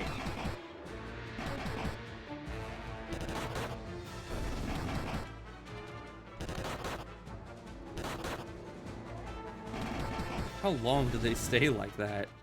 That's like a permanent confuse. Alright. Another Phoenix down. I swear, this guy's gonna have a Phoenix down overdose at this rate. I mean, I don't know how much is the safe dose when it comes to Phoenix feathers, but I guess we're gonna find out pretty quick here, because we've used so many of those on him.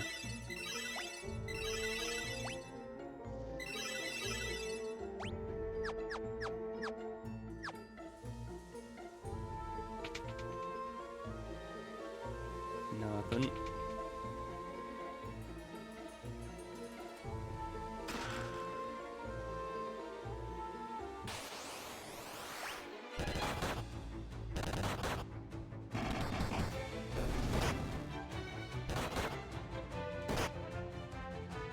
Okay, they just said, well, screw you. Time to use another Phoenix down. And a ton more healing. At least they actually killed him and it wasn't just instant death. Because that means that he actually absorbed an amount of damage points. Whereas when enemies just use instant death, it's like, no, he didn't actually absorb any damage. He's just dead. He was completely useless to the end.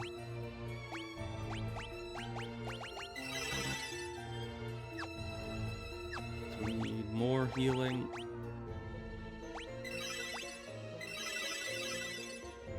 Okay. We're probably gonna have to teleport out pretty quick here. Because we're running out of resources pretty fast.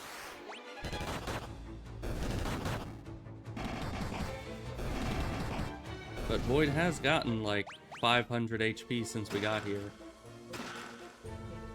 Dragon armor, you say? Actually, you use less spells than he does. Oh. Alright. Dragon armor seems pretty good.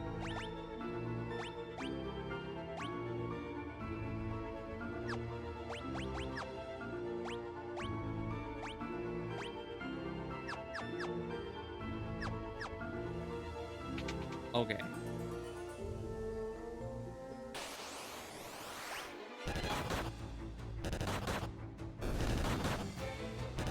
At least his damage is becoming comparable.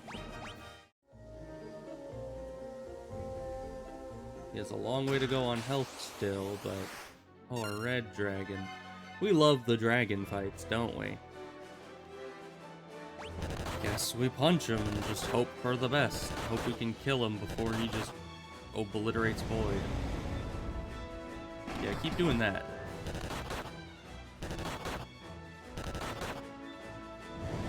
Yeah, I mean, no, oh, it hurts so much. Oh, you should probably keep doing that, because it is, no, don't do that, don't. I mean, do that, yes. The attacks are much wimpier, yes. The blaze is what I would really, oh no, oh goodness. I have been foiled by the blaze attack and not the regular hit. No, not, oh, Void. Void can't even survive a blaze anymore. Oh, and it did just target him, like, screw this guy in particular. Not even gonna use the blaze to hurt anyone else while he does it. He just wanted Void dead. That's messed up, man. How could you do that to him? Once again, he's just a little guy.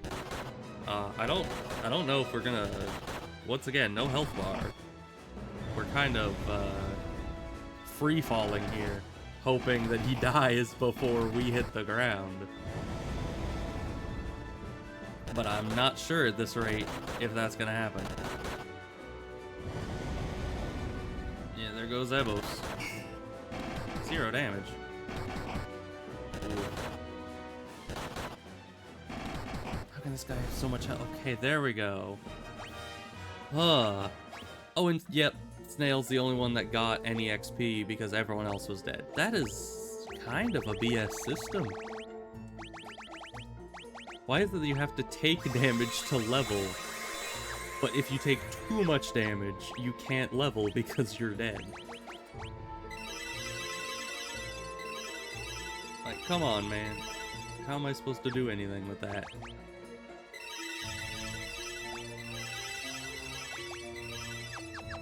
Because now Snail's just stronger than everyone else. And everyone who died will just die again because they're not any stronger than they once were. And thus you can't progress in the game.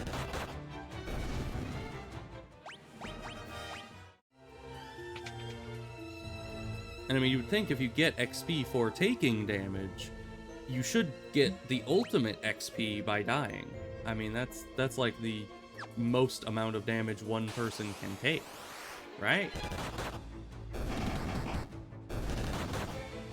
But I guess dying and being brought back to life gives you amnesia or something. You just forget everything that just happened in that last battle. Which I guess makes some sense, because I mean, they were dead. So you probably would have a tough time remembering it, but it just seems very... and like the antithesis of what the leveling system has been brought up to be.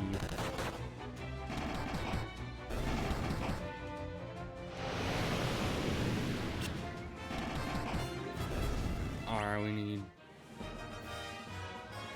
to do the golden needle thing if it'll load. We need golden needle.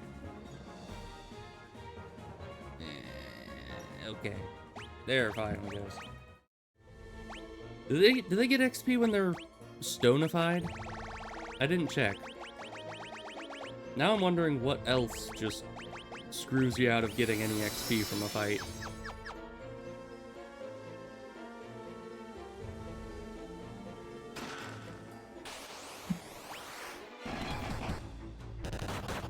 Yeah, the first game's level up system was a lot better. I mean, still in the first game you didn't get XP if you died, but at least there it made sense. Because you didn't get XP based on how much you were hit, you just got XP based on what you killed, like every other RPG that's ever existed. So a ring. Is that gloves? It is. It guards against instant death. Well, instant death is kind of a niche thing in this game. I don't know who that would be better on, as opposed to like actual gloves that just give all-around protection.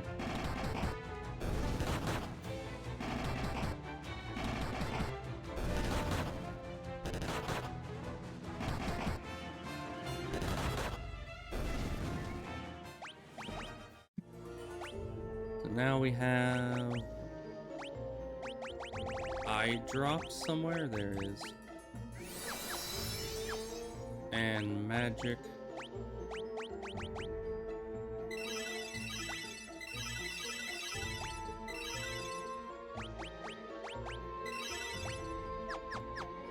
Okay, we basically have no more healing with magic. So we will need to heal as much as we can and then teleport out, I guess.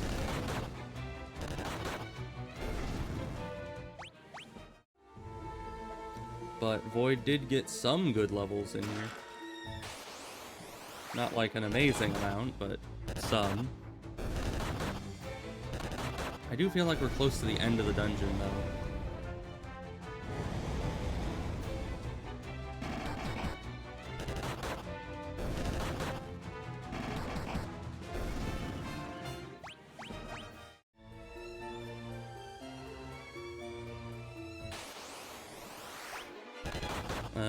The high damage worms. When we have no healing, it hurts even more.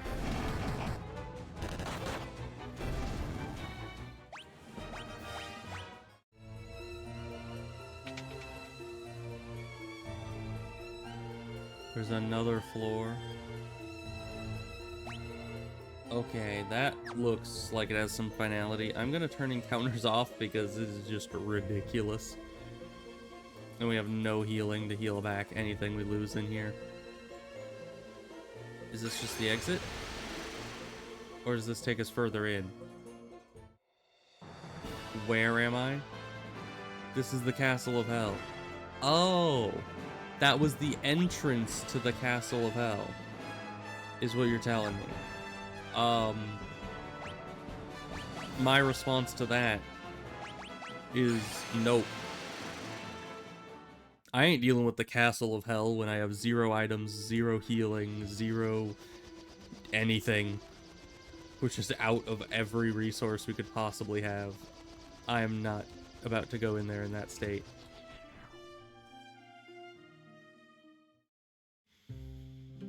It's gonna make us farm for a long time, isn't it? It probably is.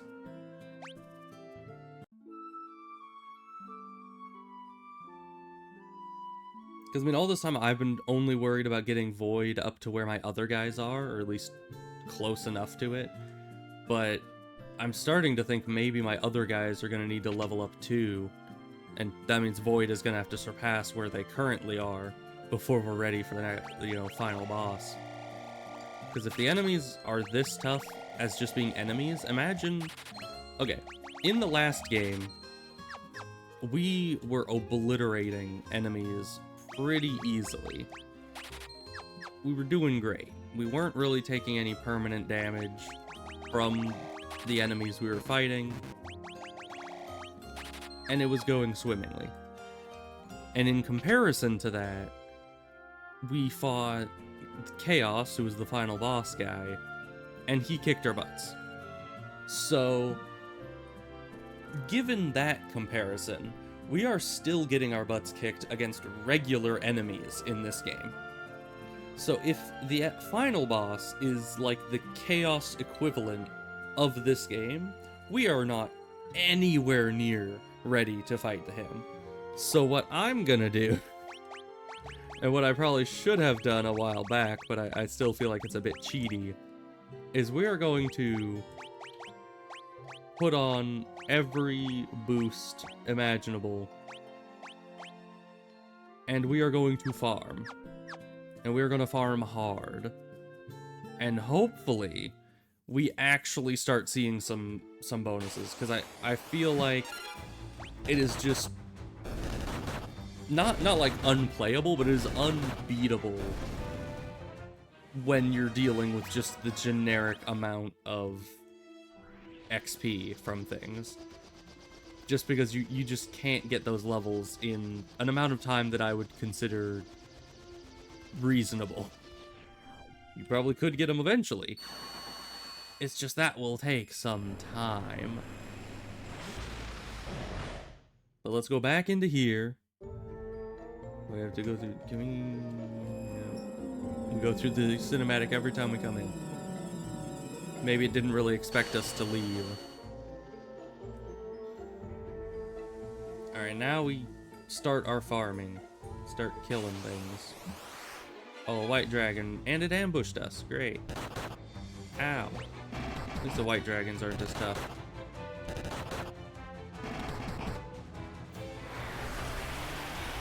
Max level ice storm, okay. Not bad. There we go. I still wish I could actually see how much weapon skill we got. But it just shows you how much weapon skill you have, and it assumes that you remember how much you had before the fight.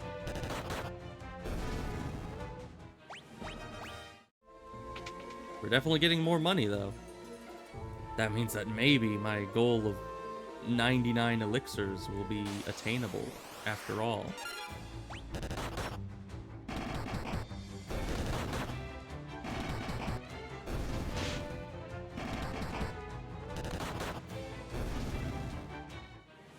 It's going up at all, and nobody's really getting health.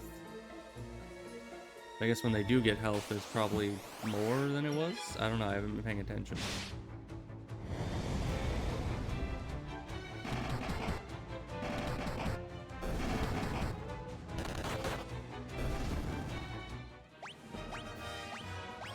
Also, is it just a coincidence, or does it seem like enemies' damage scales with how much health our characters have?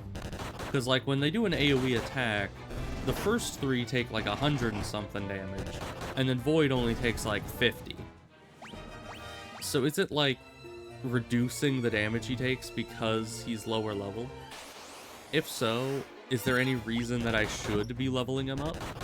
If more health means he takes more damage, then doesn't that just even itself out, and then it's more work for no real benefit? I don't know. And it doesn't seem to work for, like, physical attacks. That might just be AoE magic, but...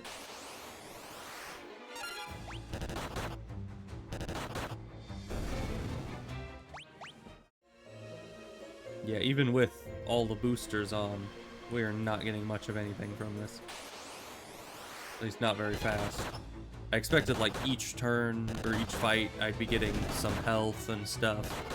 Just, like, higher XP income overall. But not really. Let's see, because, yeah, when they level up the health, it increases significantly more. But it doesn't seem to increase the health any more often than it did.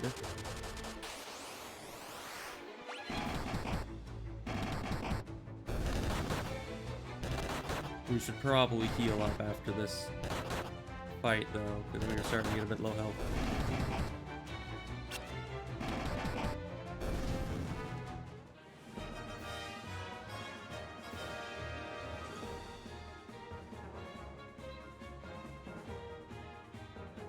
So yeah, now everyone's almost to 5,000 health, and Void is at 2,000, which is not good.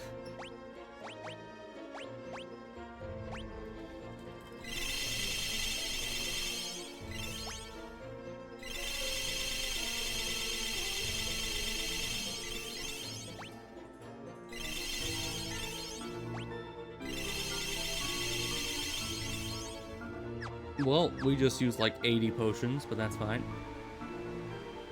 I'm sure that's normal.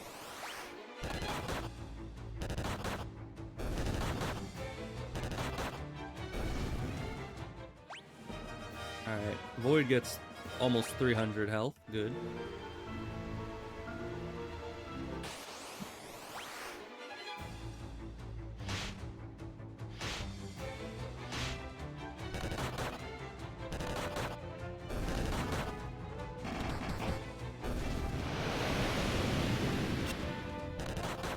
The stone attack.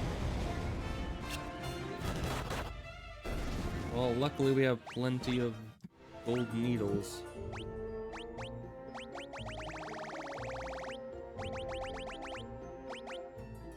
Wherever that, there it is.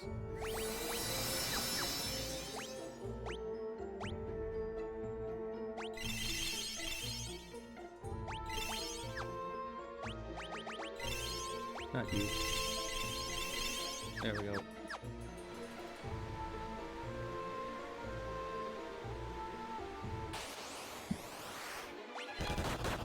I do not like these guys, because not only can they poison, do like the temporary poison, but they can confuse and minify people.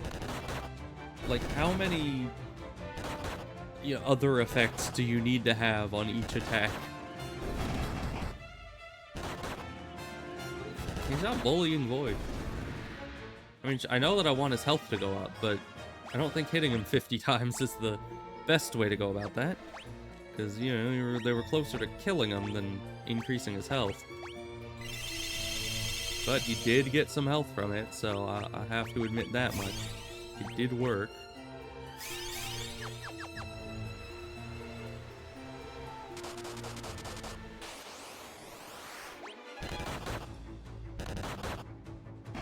Yeah, the weapon skill is still not going up, so I don't know what you're supposed to be fighting to get those last levels. Even on 4 times, it's just stagnated entirely.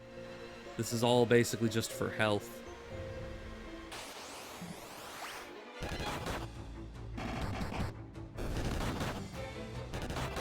I mean, it's not like we need to do significantly more damage. We are at a point that is perfectly acceptable damage-wise, I think. I mean, we're doing like 500 to 1,000 damage a hit, depending on the enemy and the RNG. So as long as we can take enough hits, I think we can dish out the damage to kill things, but still... Oh yeah, and this is without Berserk or Haste.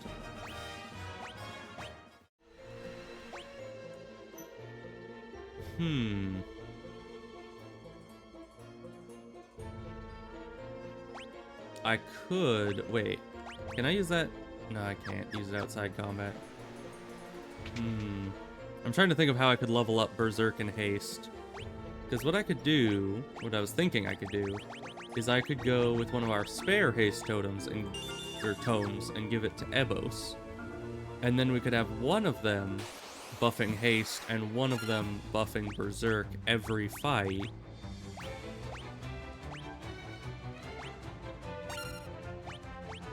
And that would, it would overall lower our damage output to just these two. But hopefully, it would level up Berserk, and hopefully having the extra Haste and Berserk would actually help us. Except if they minify both of the guys that are actually fighting.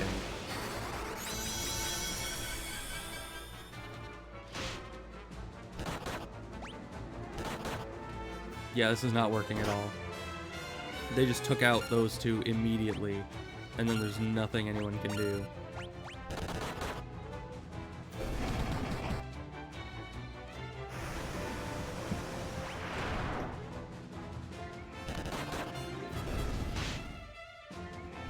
So if we wanted, it would take like twice as long to finish every battle, but we could do one turn where we do Berserk and Haste at the start,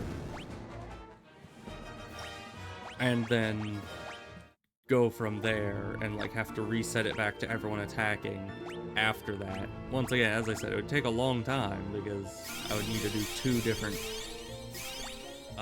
turns manually, which is a lot slower than just letting the autoplay do it.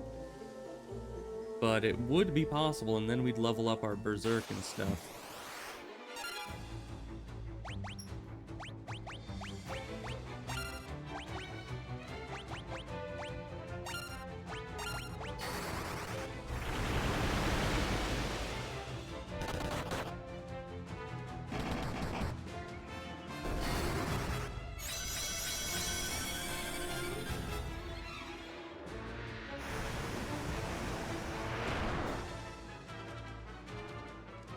Because yeah, now I need to wait for them to take all their turns, and then do the attack, and then I can fast forward. So significantly slower, but it would level up both the Haste and Berserk skill levels, which might be really good. You know, if we could use those against bosses, I think that would be very important, probably.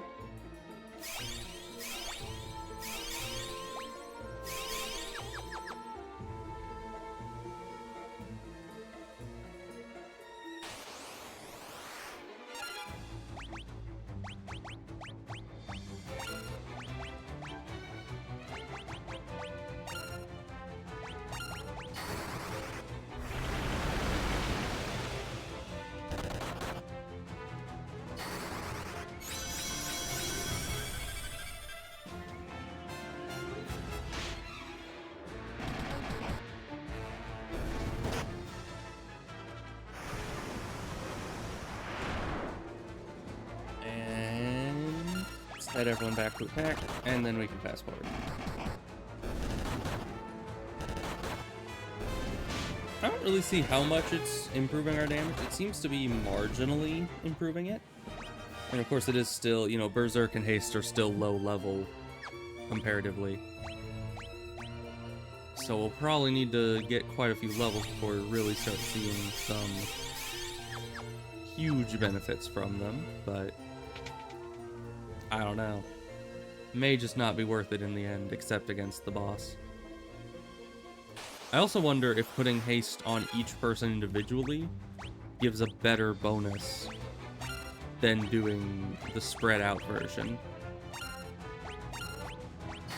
I guess it would have to, right?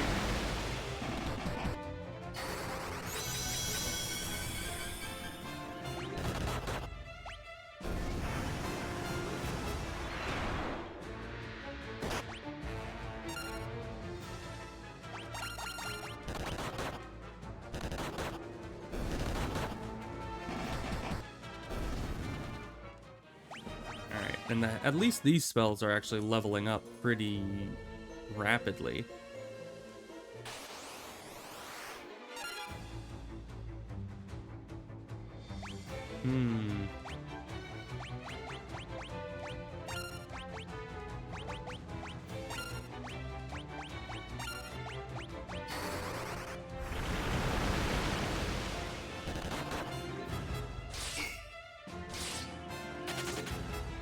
Oh, they just flee, okay.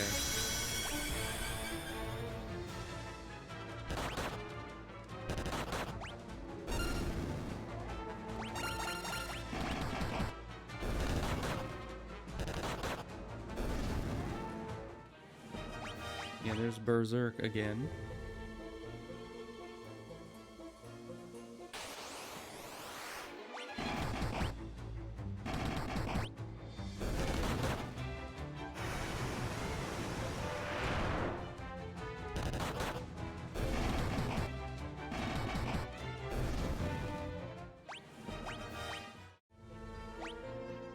So let's look at where those are right now. It's level 4 haste and level 5 berserk. Do we have...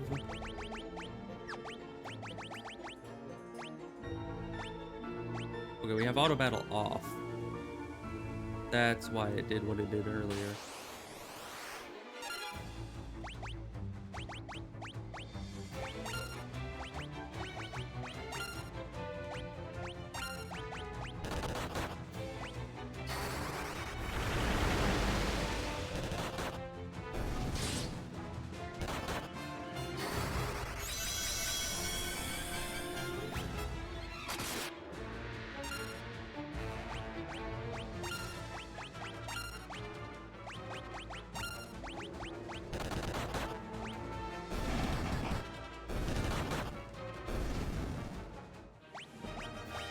Yeah, and these are definitely leveling up fast. Well, I guess that's because we have 4 times magic level up involved here. As opposed to earlier when we were trying to level up the good spell, it was not so fast.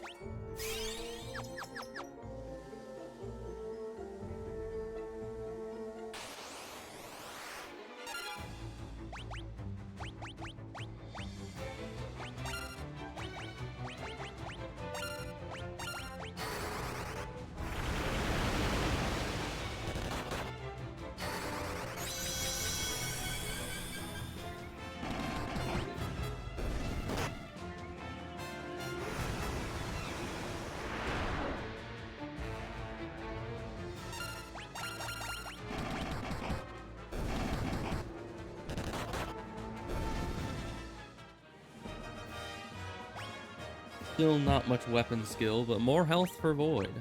That's very good. And we're not fully out of potions yet. Only mostly.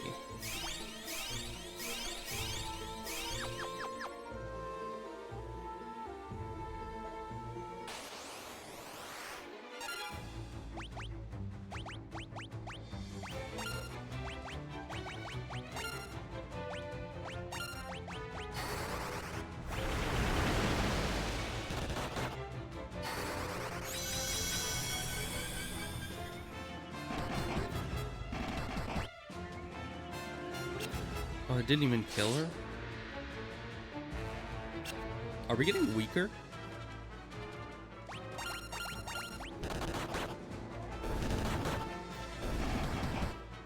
Because usually 2 hits is enough to kill one of those things, but this time it just wasn't. Which is weird.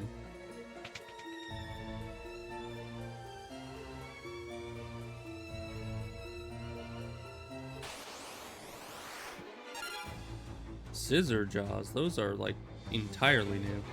I don't recognize those at all. I mean, they're a variation of an enemy we've seen before, but I think a different variation.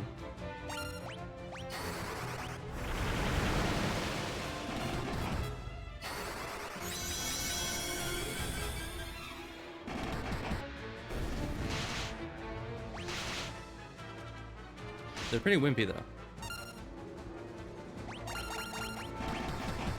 Though, who knows, they probably have some kind of insta-death ability under there. Alright, haste leveled up again. If we can get max berserk and max haste, then we will be in a good position.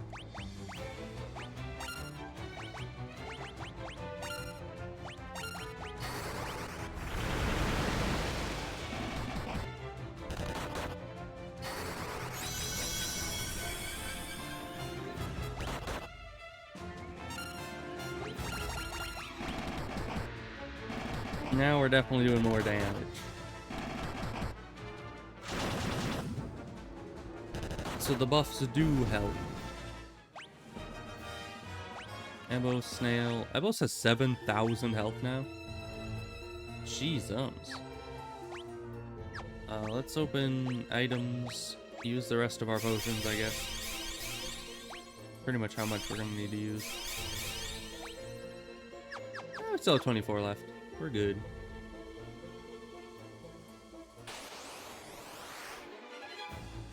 Ambushed. That's no good. At least that never really seems to poison us. I don't know why that is, but I appreciate it being not such a jerk, you know?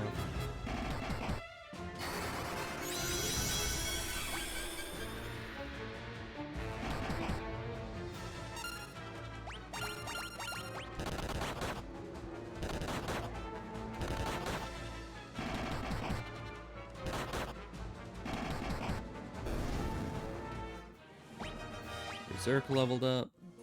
Boyd got some health. I wonder how our spell slots are doing. I haven't actually been checking. I keep pressing Q. That's not the right button.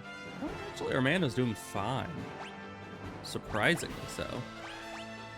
I thought by spamming that every fight, we would be running out of mana very quickly. Alright, now I haven't seen what enemies are in here. Nothing good, evidently.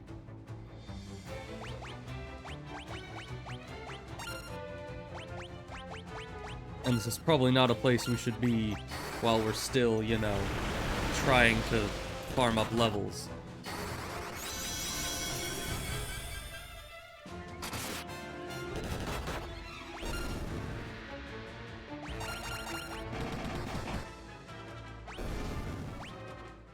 Okay, haste leveled up.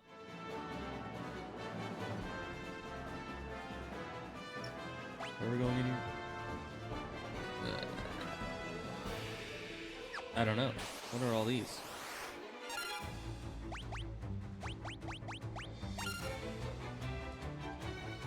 I only cast that on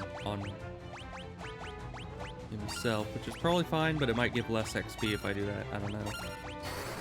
Because this fight is not going to be that tough, because these guys were not that difficult.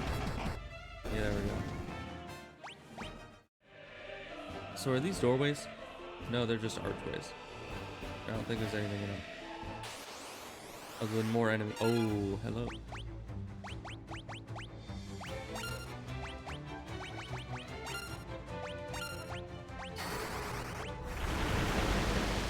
This is probably fine. They just put death in their name to be edgy. They're not actually gonna kill us, right? Ow. Double ow. Quadruple ow. I update. I don't think they put death in their name to be edgy. I think they put death in their name to be accurate.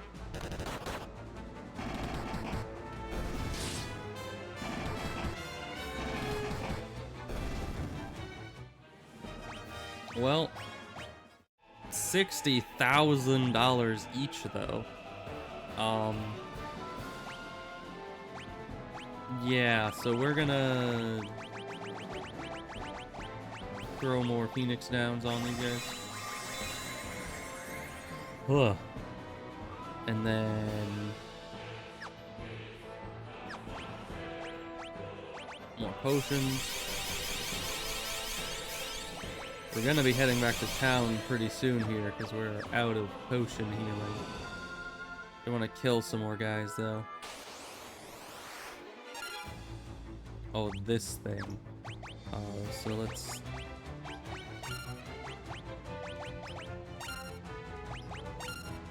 focus down that. That's like the one thing here that's a threat. Okay, good. Oh, they're doing that. Okay.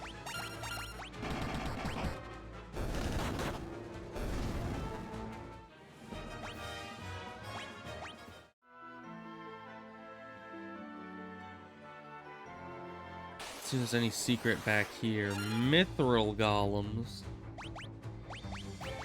Man, they really saved all the tough enemies for the final area, didn't they?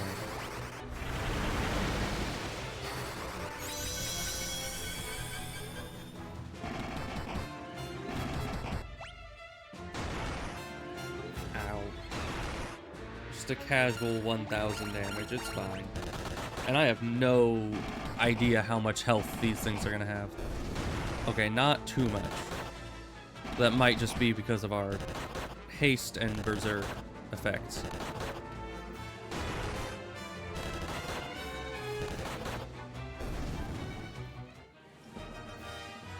How much XP do they... well, they don't actually give XP. I forget.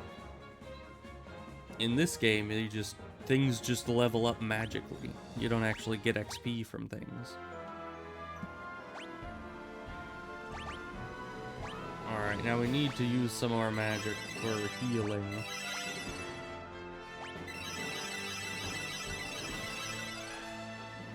And by some of our magic, I mean all of our magic.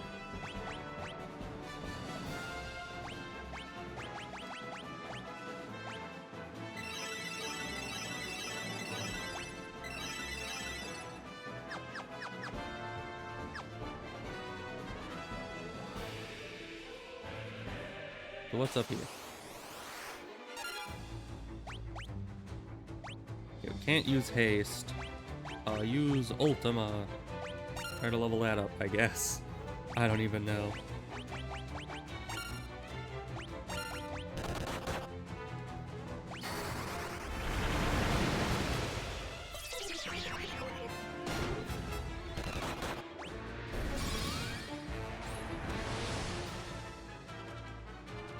Wow.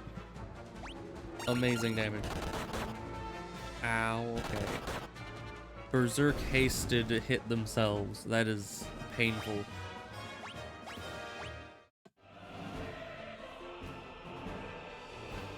There's nothing up here. Alright. So the plan is, we run the heck away.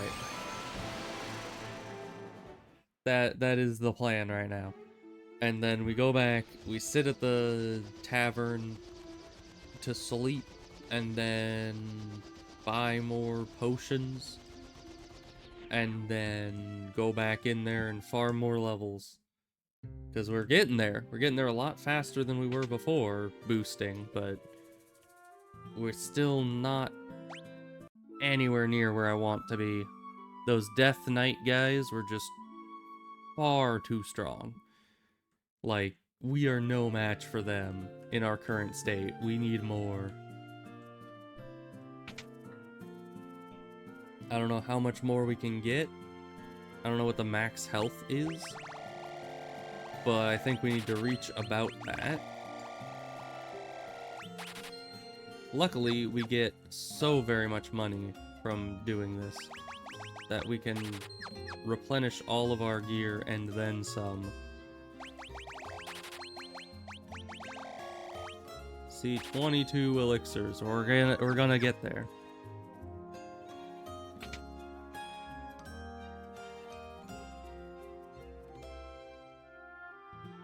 Alright, we already slept, I'm pretty sure.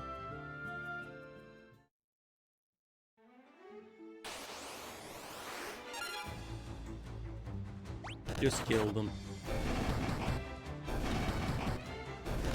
These guys don't even know the training arc we just went on. They thought that they would be a match for us, but we have been training hard. And just like in every anime, we're about 20 times stronger than we were before, somehow. And now we need to get 20 times stronger than even that. More training.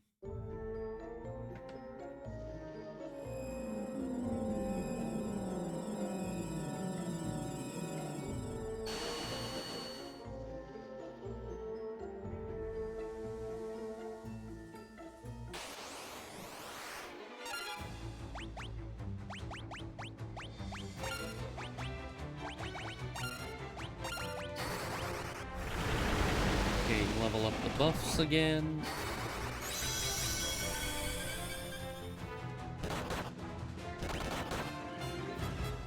Then set everyone to attack. I don't know if you can get XP by using a spell more than once per engagement. I'm not sure if that's how it works. Because there were earlier when we were spamming the spells with like the Ultima thing, it was giving us like maybe one level of fight. Or more like one level every few fights. Even when we were spamming it like dozens of times per fight. Which kind of tells me that that means that using it more than once per fight doesn't give you any extra XP.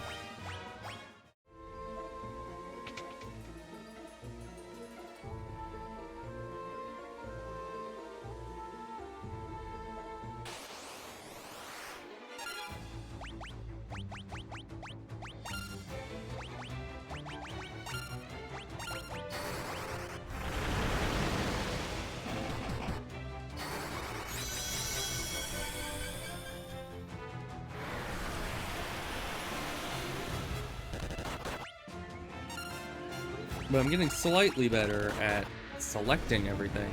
So, there's haste leveled up again. Good. How much health are we at now? That's not the button. 4,200 on Void. He's starting to kind of catch up. I mean, he's at least higher than what our other guys were previously. Very ambushed.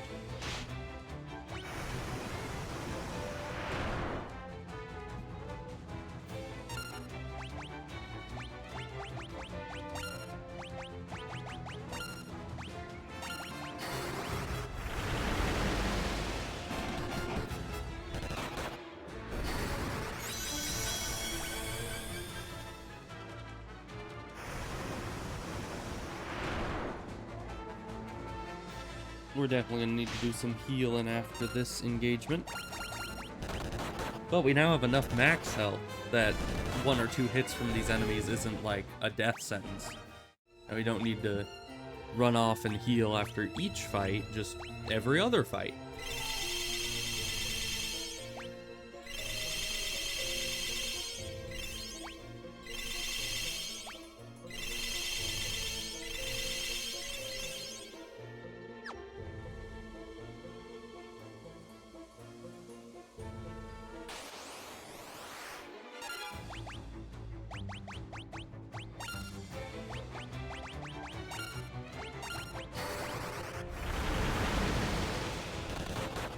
And in order to make it go faster, I can use the auto battle. I just need to make sure I keep track of who has and has not attacked.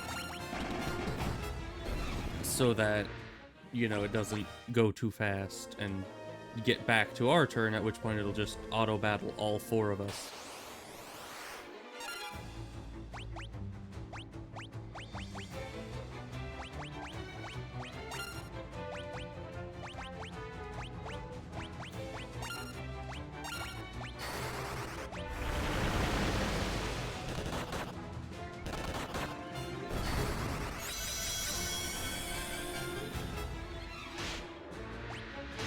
I was very distracted there for a minute, so I pressed like all the wrong buttons trying to select my stuff.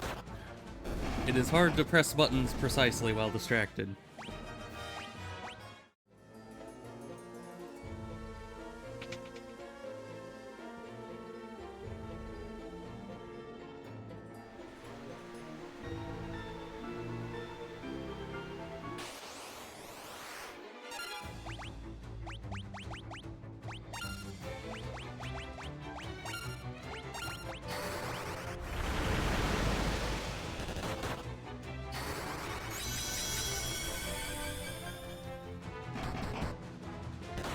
Oh, great. Minified again. Okay. Oh, it went to the next turn. I was more worried about the minified. Also, I think it threw me off because he didn't take his turn. So the count of turns was off.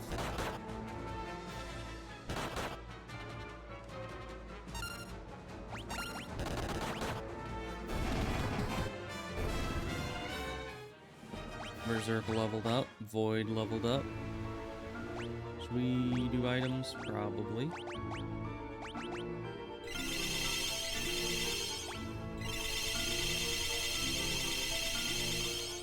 This is an efficient use of items.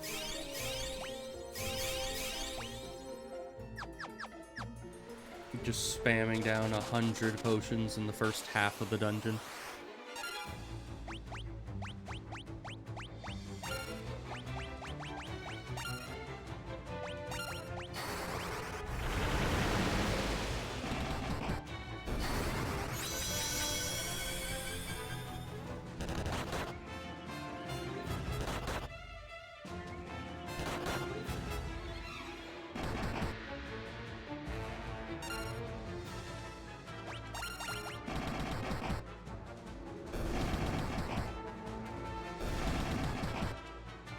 Lots of crits.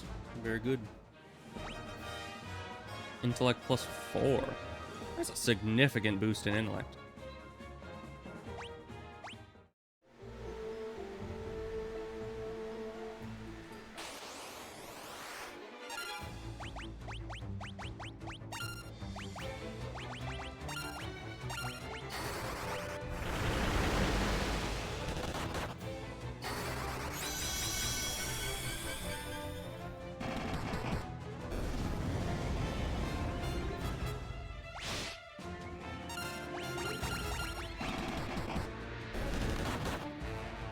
I wish I could set it so that the fights actually, like, happened as fast as the auto-battler does it, but I'm still in control of every turn, you know?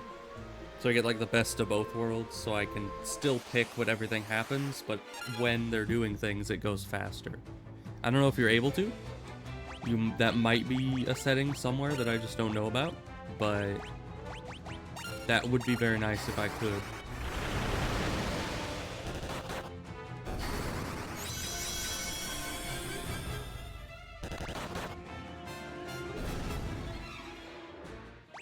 Their spells haven't leveled up in a while. How are those doing? Haste. Berserk, okay. They might be getting to the point that they're not gaining XP every time. I thought they might be a thing where they gain XP every time because they're spells. But it might be subject to the same thing as attack skills, in that it depends on the level of the enemies you're fighting, whether or not you actually gain XP from using it. So it might be that now we're at the point where we're not getting guaranteed XP out of using the spells.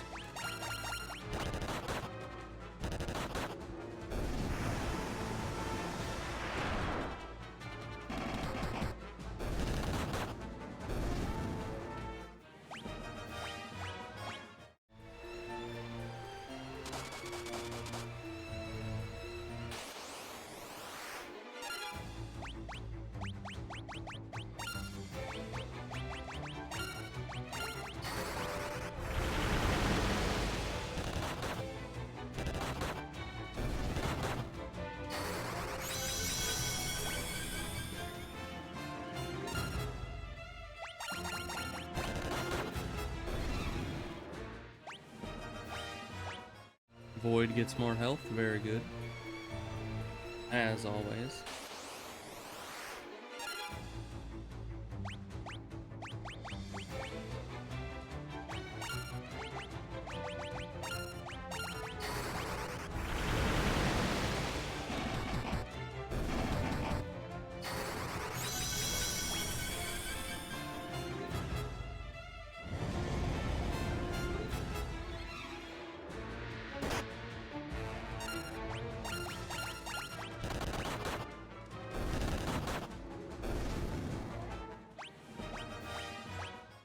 Now, we're pretty strong, so I think I'm gonna attempt to just go straight to the final boss.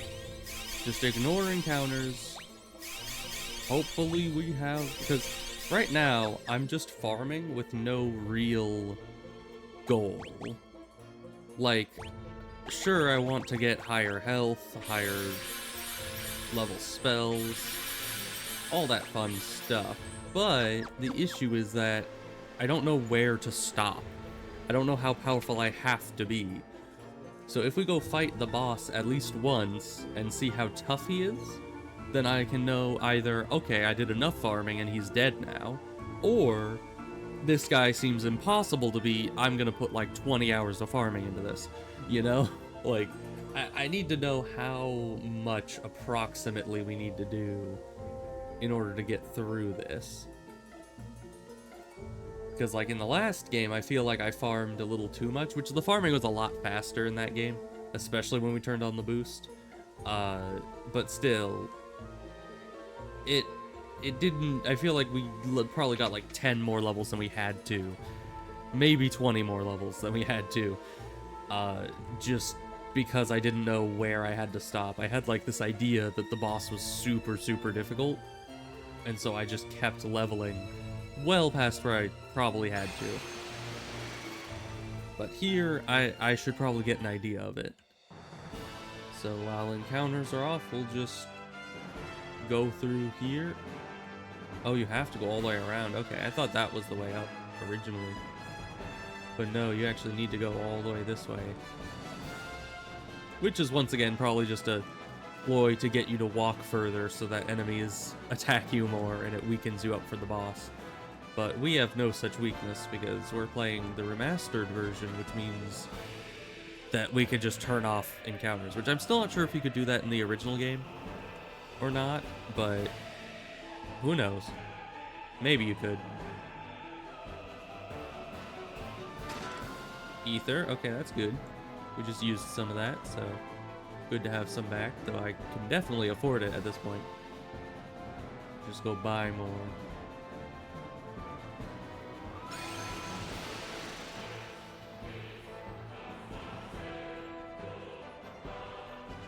Alright, where do we go from here? There's a lot of different paths.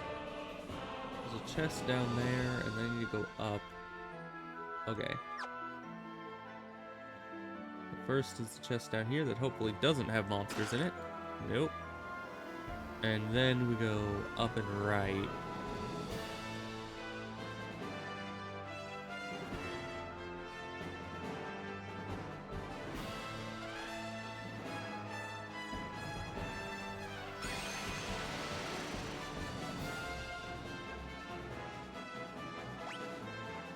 Oh, good. Well, I guess we're checking the rooms.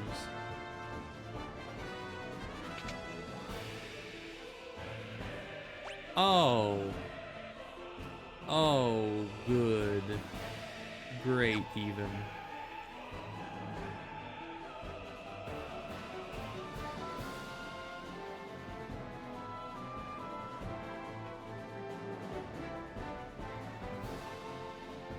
So let's see. We needed to go... Yeah, we need to go through the stairs, not the door, to get this to him. Monsters. I'm scared. Oh, hi. Zombie Borgin. What? Wait, who is Borgin again? He was the wimpy guy, wasn't he? He was the super wimpy guy? Should I be scared here? Is he any less wimpy? How does being a zombie make you stronger, is what I wonder.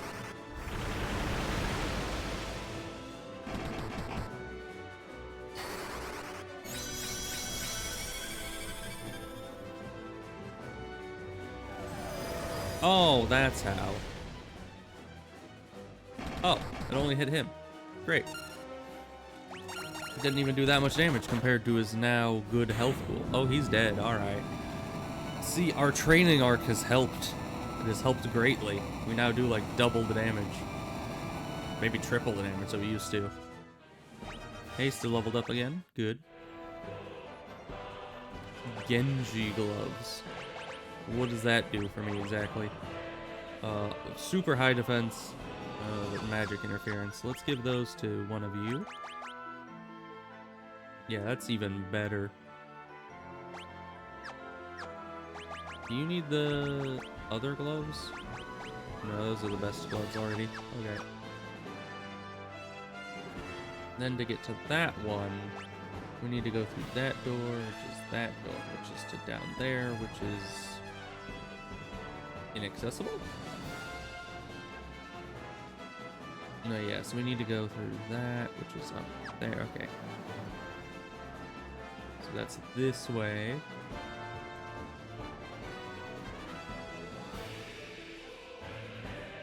Wait a minute. There's no way down to that. I thought this connected through, but it does not. Ah. Oh, it's all wibbly. What's that? It always says you've collected this, but it doesn't tell me what it is exactly. Katana of unequaled power. Cast haste when used in battle. Okay. I do like haste, but so apparently wherever the wall is all wibbly is where you can walk through it.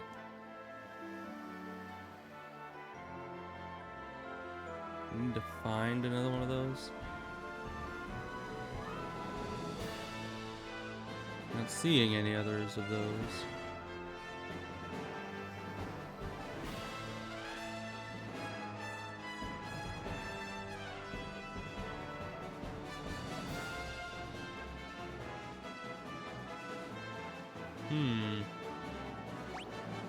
Because, yeah, I thought that you were able to... Because I saw this way through, but then that just leads to this. And I don't know what this is. I don't think I was able to interact with it. That's where the secret exit was to the other room, but this is no way through. So that means that getting to this isn't possible just yet. It might be that this is the other door. That these are just completely disconnected rooms. Could be. It's like if this door enters into that other place, then that makes sense. Yeah, okay. I thought each door was going to be its own big maze, and I had to figure my way out through it individually. But no, they kind of interconnect every so often. Monsters. Who is it this time? Oh!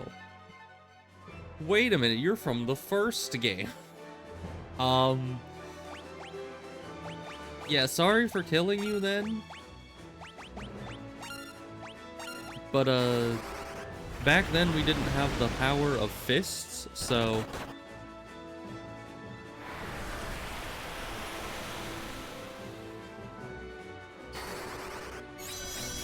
I think this guy's in for a world of hurt. Either that or we are in for a world of hurt. It really is a toss-up at this point.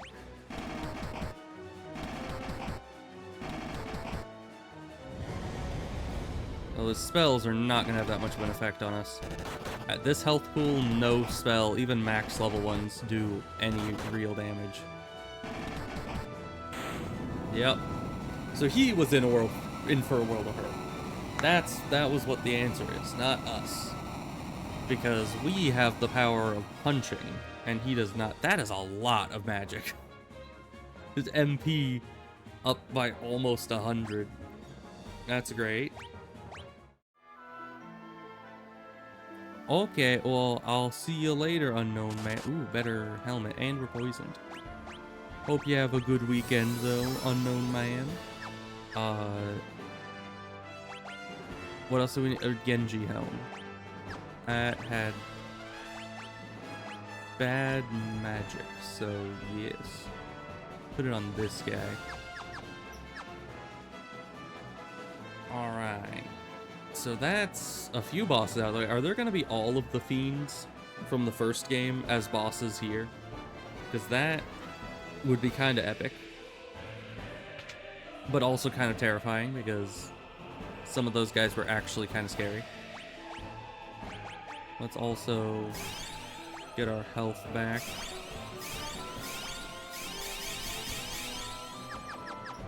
Because we're probably, you know, now that we're not having encounters on, the only time we fight something is when it's a big thing. So, where are we now?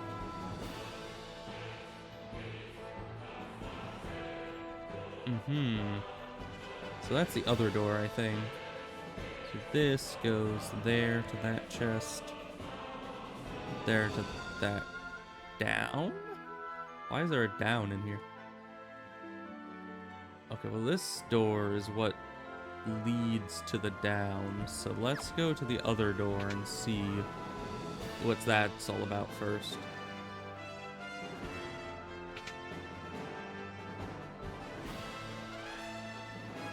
Because this one heads up that way to the chest, and that's about it. Alright. Monsters.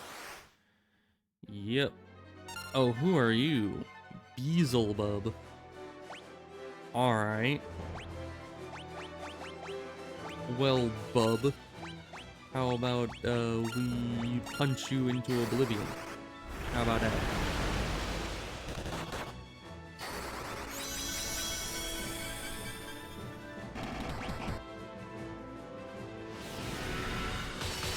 Dispel?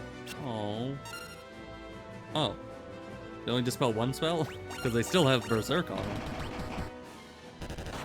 Yeah, no, they seem to still be non-dispelled, so I guess you lose, Beelzebub. Oh. Oh, even a single target spell wasn't sufficient to do any damage to us. Okay. Good.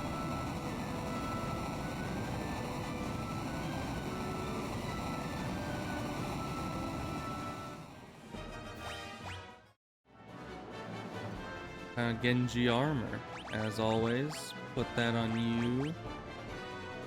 Well, you're gonna be so very invincible now. You already have diamond everything, so that's good. Let's heal up once again. Oh, no one actually took much damage there.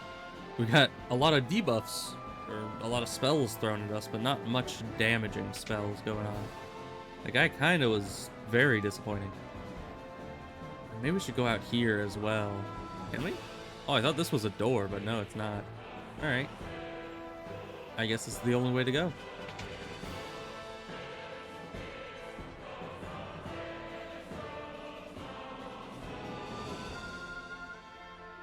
We'll go through here.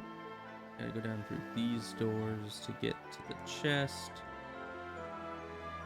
Monsters. Who's it this time? Who are you? Astaroth. Okay, that sounds like a fancy enemy. Time to kill him the same way we kill everyone.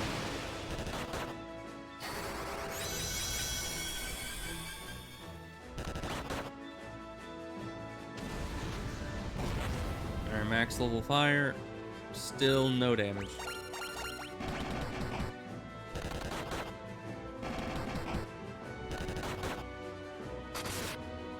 Now that's damage. See? I knew you had it in you. Oh, poor Void. Oh, he took no damage from that. Okay. You might want to stop using spells. Cause yeah, that is definitely not sufficient Man, you have a lot of healing abilities, don't you? I don't even know how much health this guy has, all in all.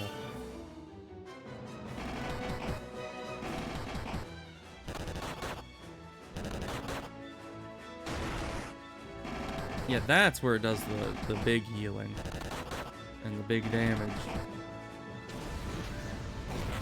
And of course, fire does nothing. Doesn't even heal him.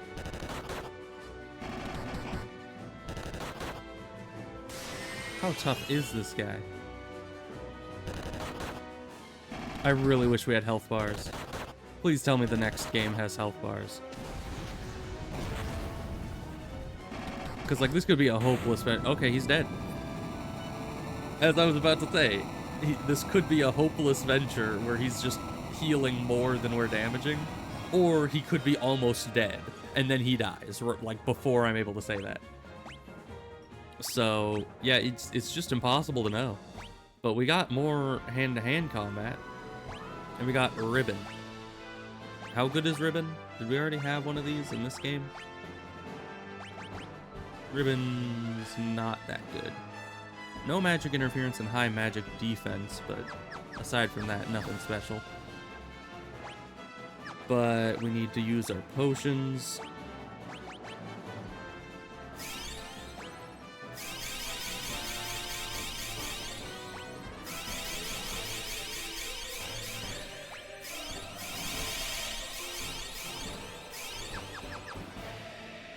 Alright.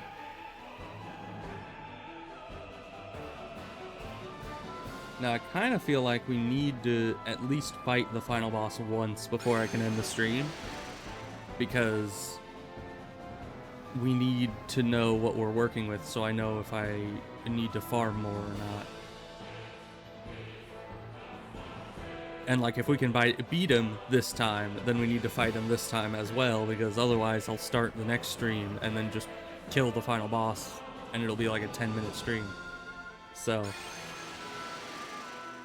we kind of need to at least get to him. And I don't know how far that is. I mean, this place looks pretty big. There's a chest up here. Sage's Wisdom.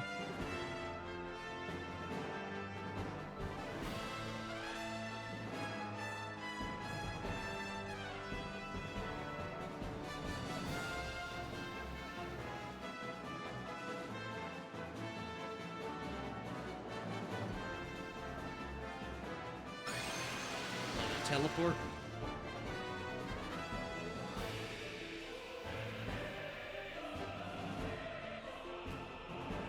Alright, what's this place? Another teleport up there. There's a chest. Another chest. So yeah, that's the way into there and into there. Okay. A little bit of a convoluted map, this one, but not too hard to navigate. Hellfire, as most chests are.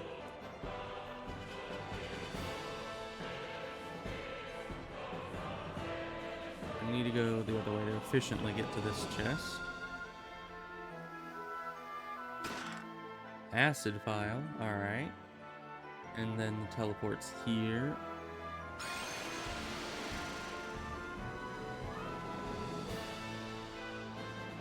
Okay, this has to be the boss room. No, there's just an up over there. Alright.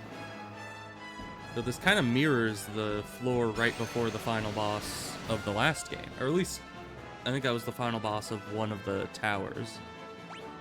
Oh, that looks like a throne room. Now let's just make sure we quick save. I'm still not sure what that does for us, but we'll make sure to do it. You braved the bowels of hell to reach me, but the hand of man, which deals in false justice and forsaken love, can never hope to defeat the Lord Master of Hell.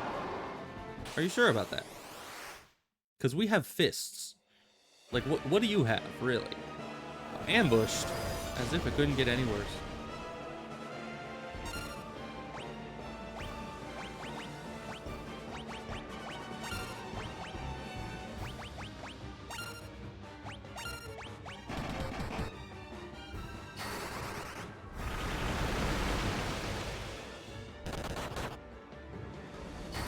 Now, I have no idea how much health this guy has, or what his abilities are, or anything. There's a lot of damage. And lifesteal, evidently. You... Man, it is going to be hard to find things in this.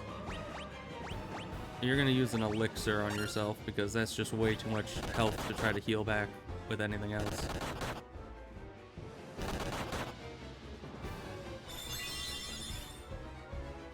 Man, but even with our Stormfall 10, okay. Ow. Wasn't too bad.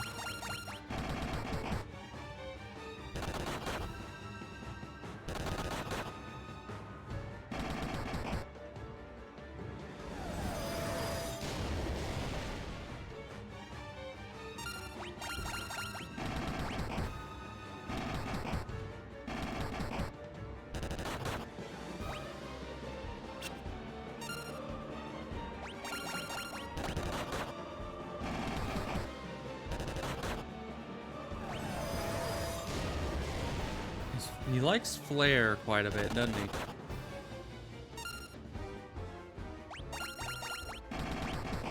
Which is good, because his flare does a lot less damage than his physical attack. Case in point, one-shotted. And I keep looking at how much damage it does and not how much, you know, healing he gets from it. Does he get a 1-to-1? Because if so, that's 7,000 health, and that basically undoes every single thing we've done since the start of this fight. We may just not be strong enough yet.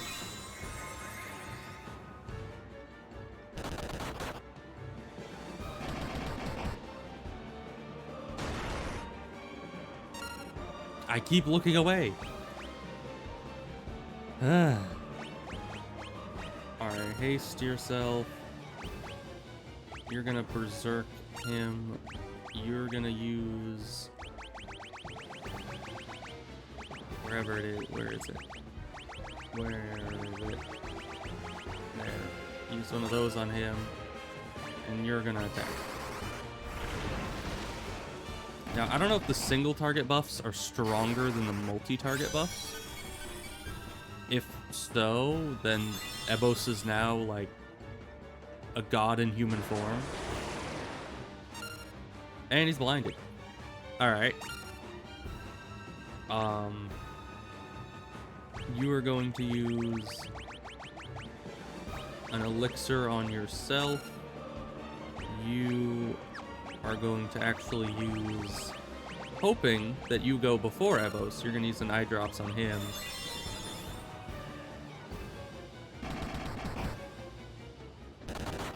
You do not go first. Okay. Slow. I don't know what that does for us. Or does against us, I guess, in this case.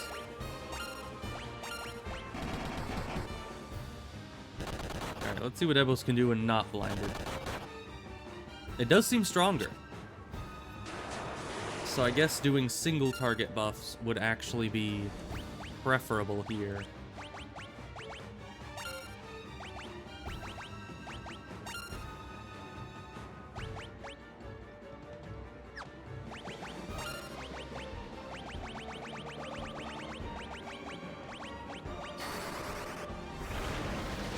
So we're gonna start putting single target buffs on some people. Miss. Okay. Sure. What does slow do? Should it just counteract haste?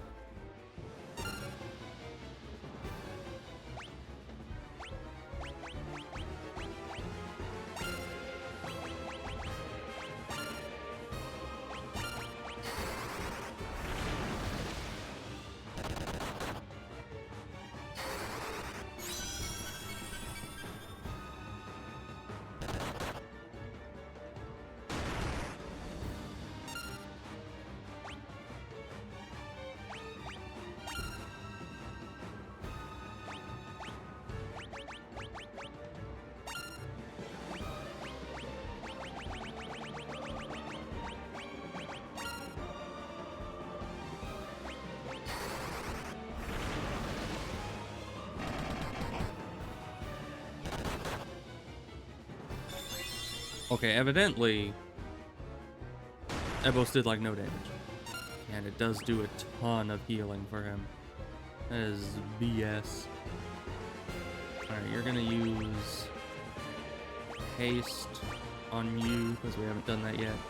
You are going to attack, and attack, and you are going to use an elixir on Ebos.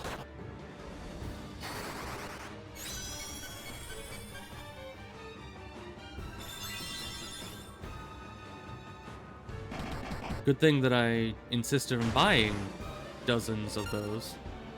Man, he just keeps attacking. I don't know how we're supposed to out damage that.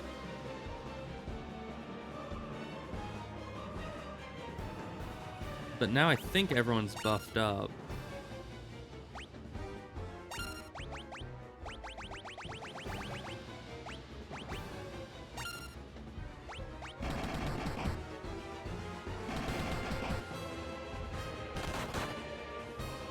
Yeah, he's definitely slowed.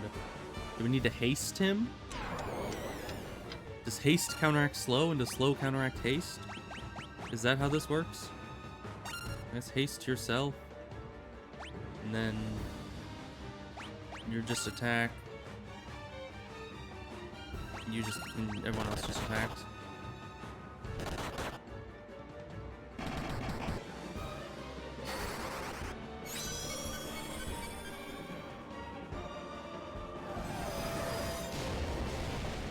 Flare is easy.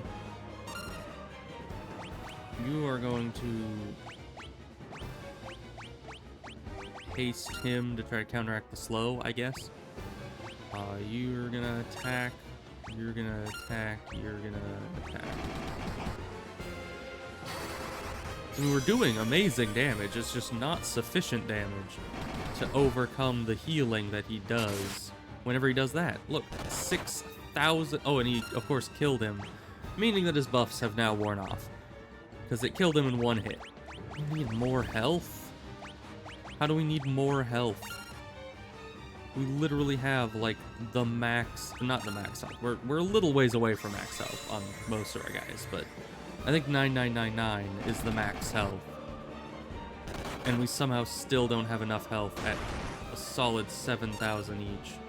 Except for Void, who's a big wimpy baby man as always, but, you know, what's new? You're gonna haste, you're gonna berserk, you're gonna go 10 miles down for an elixir.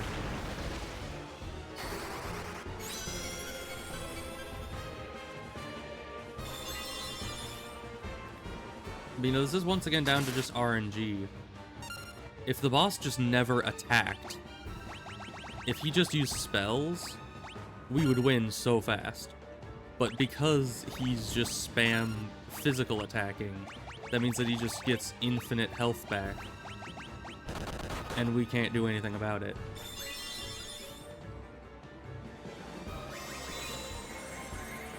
Or, once again, spending more time resurrecting and healing people than we are actually fighting the boss. Just like the boss in the first game.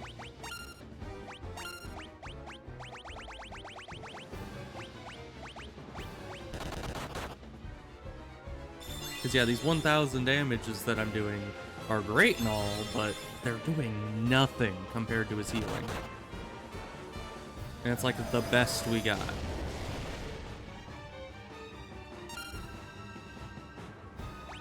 So now, and also I can't even see who is and is not buffed right now. Oh no, I can see on this screen. Okay. So he has, those two have Berserk and Haste. You have Berserk and Slow. You have nothing. Okay, so you just have to be on the buffing screen to see who is and is not buffed. That's good to know. I guess you use Cure because you're slowed. You're not going to do any damage anyway.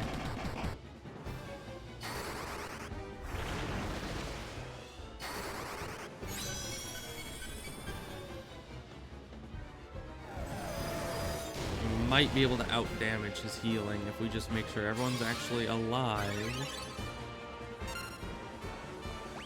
And fully buffed.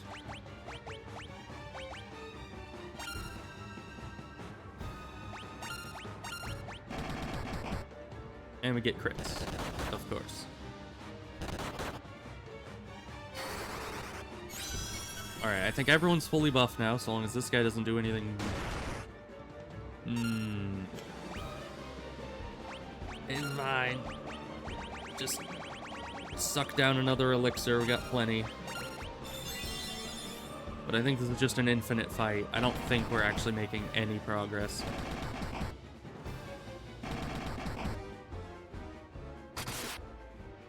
Yeah, look at that. 5,000. We just did maybe 3,000 damage. I don't even think we did that much. And then he heals back 5,000. You know, it's one step forward, 5,000 steps back, you know? That's just not going to ever math out. Did our magic run out? Because we're not doing as much damage. No, everyone's fully buffed. So I think we need to get our buffs higher level. We need to get us higher level. We need to... I don't know. We just need to farm. That's it. Why'd you do so little damage? Was that just RNG? Are you debuffed? Oh, there's another elixir. I also think that I do need to get 999 elixirs. I was just doing it for fun before, but I think I need to do it for actual, like, gameplay reasons now. Stop. Okay, it's a flare. That means that he has made no progress, and that means that we finally have a chance to unload a full volley on him. If he just does like a few flares in a row, we might be able to beat him. Starfall, that's good. I mean, not good. Oh no. Oh goodness. Keep doing that because it is going to kill us supremely quickly. Much faster than your regular attack. Don't do that. I mean, do... Friendly advice, you know, your regular attack is just real bad, you know. It wouldn't even be worth trying to do. Just stay here just like this. And, oh. Yeah. Yeah, it was just the self-healing. He didn't even have that much health to begin with. He just healed incredibly fast whenever he attacked. Okay.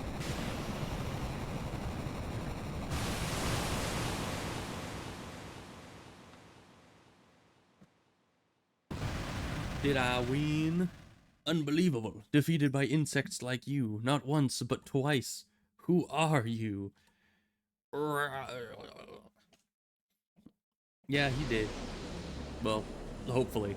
We did kill him once before.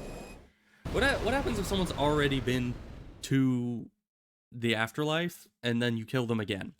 Like what happens? do they go to like double hell? Or do they just... Are they just not... I don't even know. Why is Void standing off on the side? He was a part of this. It's finally over, isn't it? It was a long struggle, but the Emperor gone, we've nothing left to fear. Thank you with all my heart. With the combined strength of Keshwan and Fiend, we will build the kingdom anew. Together, Princess, we will create a kingdom even fairer than the old. Though once a coward, I now stand here a new man. I have all of you to thank for that, and you have my deepest gratitude. I'm sure Scott is smiling down on me from above. Look at you, do you realize what you've done? Who am I supposed to steal from with the Empire gone? You put me out of a job. Guess I'll just have to start stealing from you. Better watch your backs.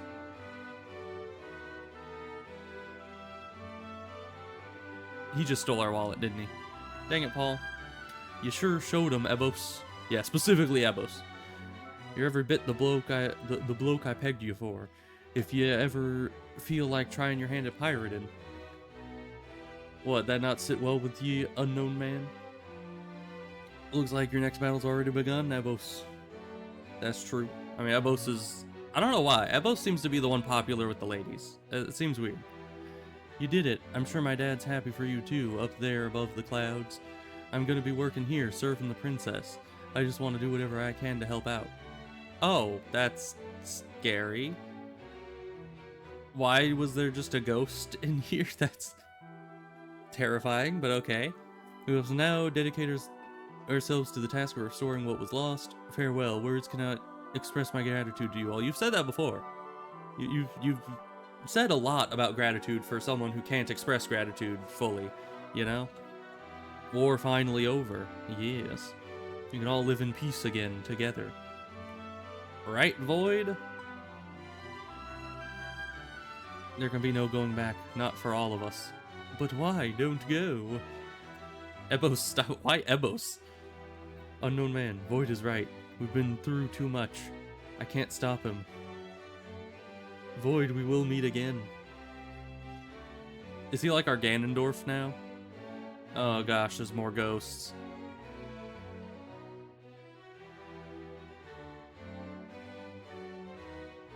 That's terrifying, but okay. Well, we should be going too. This is only the beginning.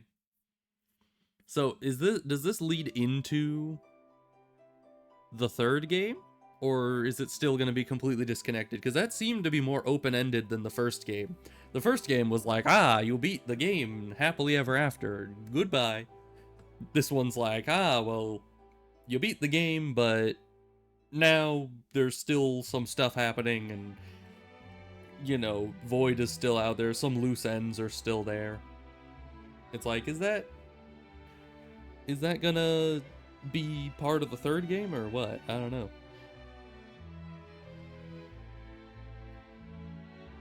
I also wonder if all of these games happen, like, in a row, lore-wise. Like, does the world keep resetting, and, you know, bad things would happen, then heroes would come, save the situation, and then it would be so long in the future that nobody remembers that it happened once before when evil stuff starts to happen again. And so it just kind of keeps going on loop with bad stuff happening, then heroes, then time of peace, and then bad stuff, and then heroes over and over? Or are they all just completely disconnected? Because the land masses were somewhat separate and like different between the first and second game. They were kind of reminiscent of each other, but not, you know, exactly. So I think that would, given, you know, tectonic activity, you'd probably have to be like thousands of years in the future for that kind of, like, geographic change to have happened. So I kind of doubt that it's all the same. It's probably... I don't even know. Probably just all standalone things that have no actual direct connection to each other, and they're just all kind of based on each other. I don't know. We'll have to see how the third, fourth, fifth, and sixth games go. But hoo boy. I certainly hope that style-wise, the next four games are more like the first game and less like the second game. Not to say the second game was bad at all. I would say it had its ups and downs.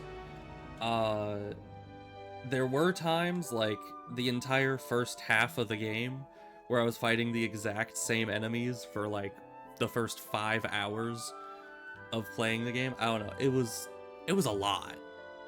It was just, they never changed the enemies or made them any harder. And then the punching being so like broken, overpowered was ridiculous. I feel like it fell off at the end. I think that's why we had such trouble with the final areas, is because the punching was falling off scaling-wise. You could probably do a lot more damage by dual-wielding actual weapons by that point, but I was too stubborn at that point to ever switch back to weaponry, and then I'd have to level up all those weapon skills again, and I ain't doing that. Ain't nobody got time for that. So I just stuck with the punching, and it worked. The haste and the berserk was very instrumental to us winning. That was like, if I hadn't started leveling those up, I would never have beaten the final boss. We would have been doing like 200 damage a hit the whole time, and we would have had to have like such perfect luck in order to get like, I don't know, 10, 20 turns in a row where the guy never does a regular attack and just spams spells, so we can actually have enough time to do enough damage to actually kill him. Because his self-healing was, even with my buffs up, I could have leveled the buffs a bit further, I will admit. If I had just farmed for another few hours, I'm sure I could have gotten him a few more levels up there. But even so, with the levels that I had, I just was not doing the damage that was necessary to actually out-heal or out-damage his healing if he were to use a regular attack every turn. It just was not possible. So I would have needed to do a lot of farming to outweigh that. If I hadn't gotten just a lucky streak where he kept doing spells that did no damage. That's another weird thing, is why is it that at the end, enemies would have so much physical damage and that they would just steamroll our guys if they did any physical attack. But every time they used a magic attack, they would do half or less the damage. Even if it's an AoE attack and you add up all the damage from all 4 of our guys, it was still like half of what one regular hit would be. Why is that? The scaling was all off in the game. Just from the start, really. I feel like there was a lot of good things to it. I feel like they expanded the story a lot more. There was, you know, in the first game, it was very much just, oh, I'm a dwarf and I need to dig a hole, so get me some blowy-uppy stuff from a castle. And that was the story, essentially. You know, I mean, it had some lore, some build-up, like, you know, the fiends, the elements, but for the most part, it was a very linear, like, 1 goes to 2, and then 2 goes to 3, and 3 goes to 4.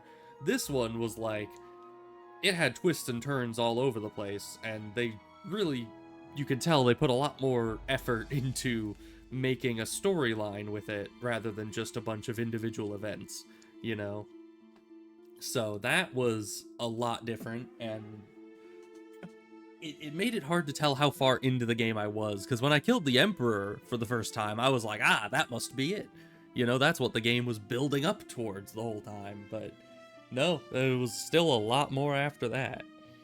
But certainly I think the worst thing about the game, and maybe the best thing simultaneously, was the leveling system. Because I liked what they were trying to do with the leveling system. I don't like how they implemented it, you know?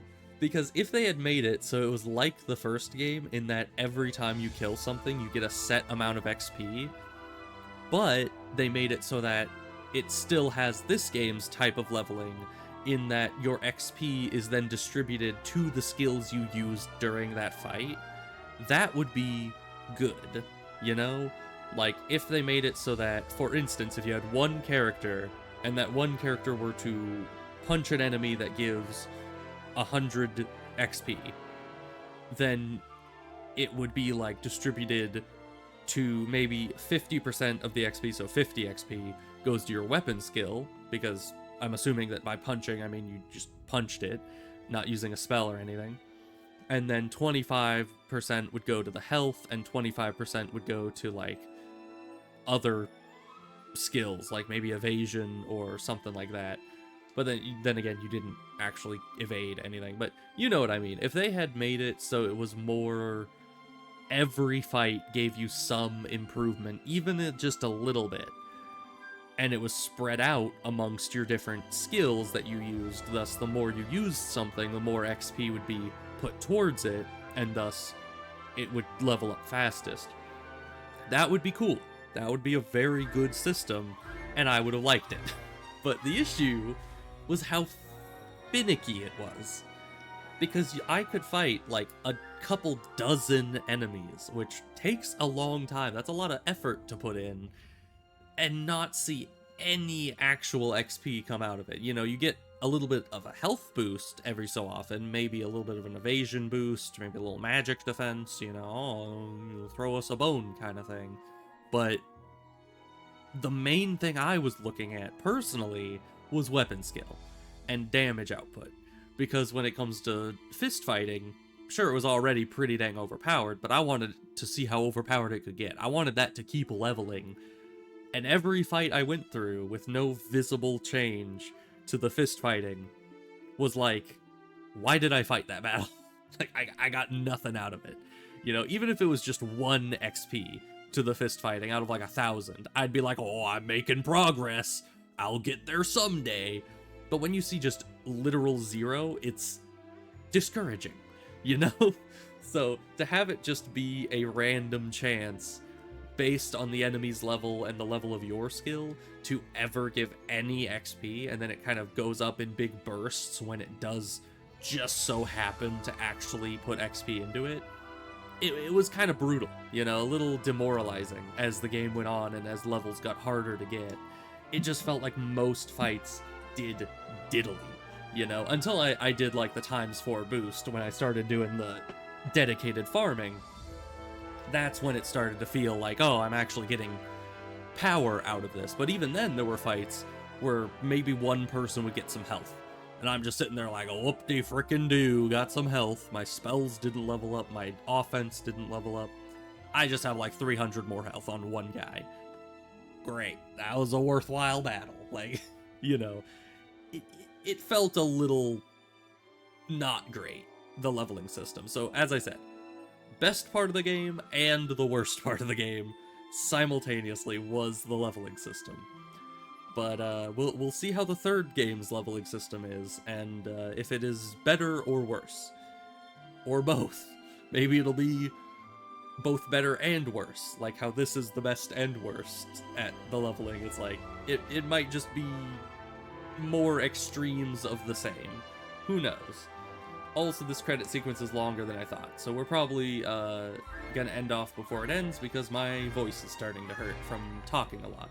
So, anywho, all in all, I enjoyed it. It had its flaws, but it was still a good game. And we're on to the third game now. I don't know if I'm gonna start the third game directly next time. I mean, I don't know what else I'd play. I didn't actually expect to beat the game this stream, so I didn't really think as to what I was going to play next. So I'm probably just going to jump to the third game, see how it goes. So yeah, I'll do that on, what day is it? It's Saturday, right? There it goes. The calendar thing was not popping up. Okay, yeah, it's Saturday. So that means that I will be back on Monday, the end. Wow. Yeah, I'll be back on Monday. I do not stream on Sunday, as always. And I'll be back with the third game, which actually works out perfectly because I prefer to start longer games on Mondays. Because then, you know... Yeah, it saves progress up to the final boss. Save completing game, yeah, sure. Save. Alright.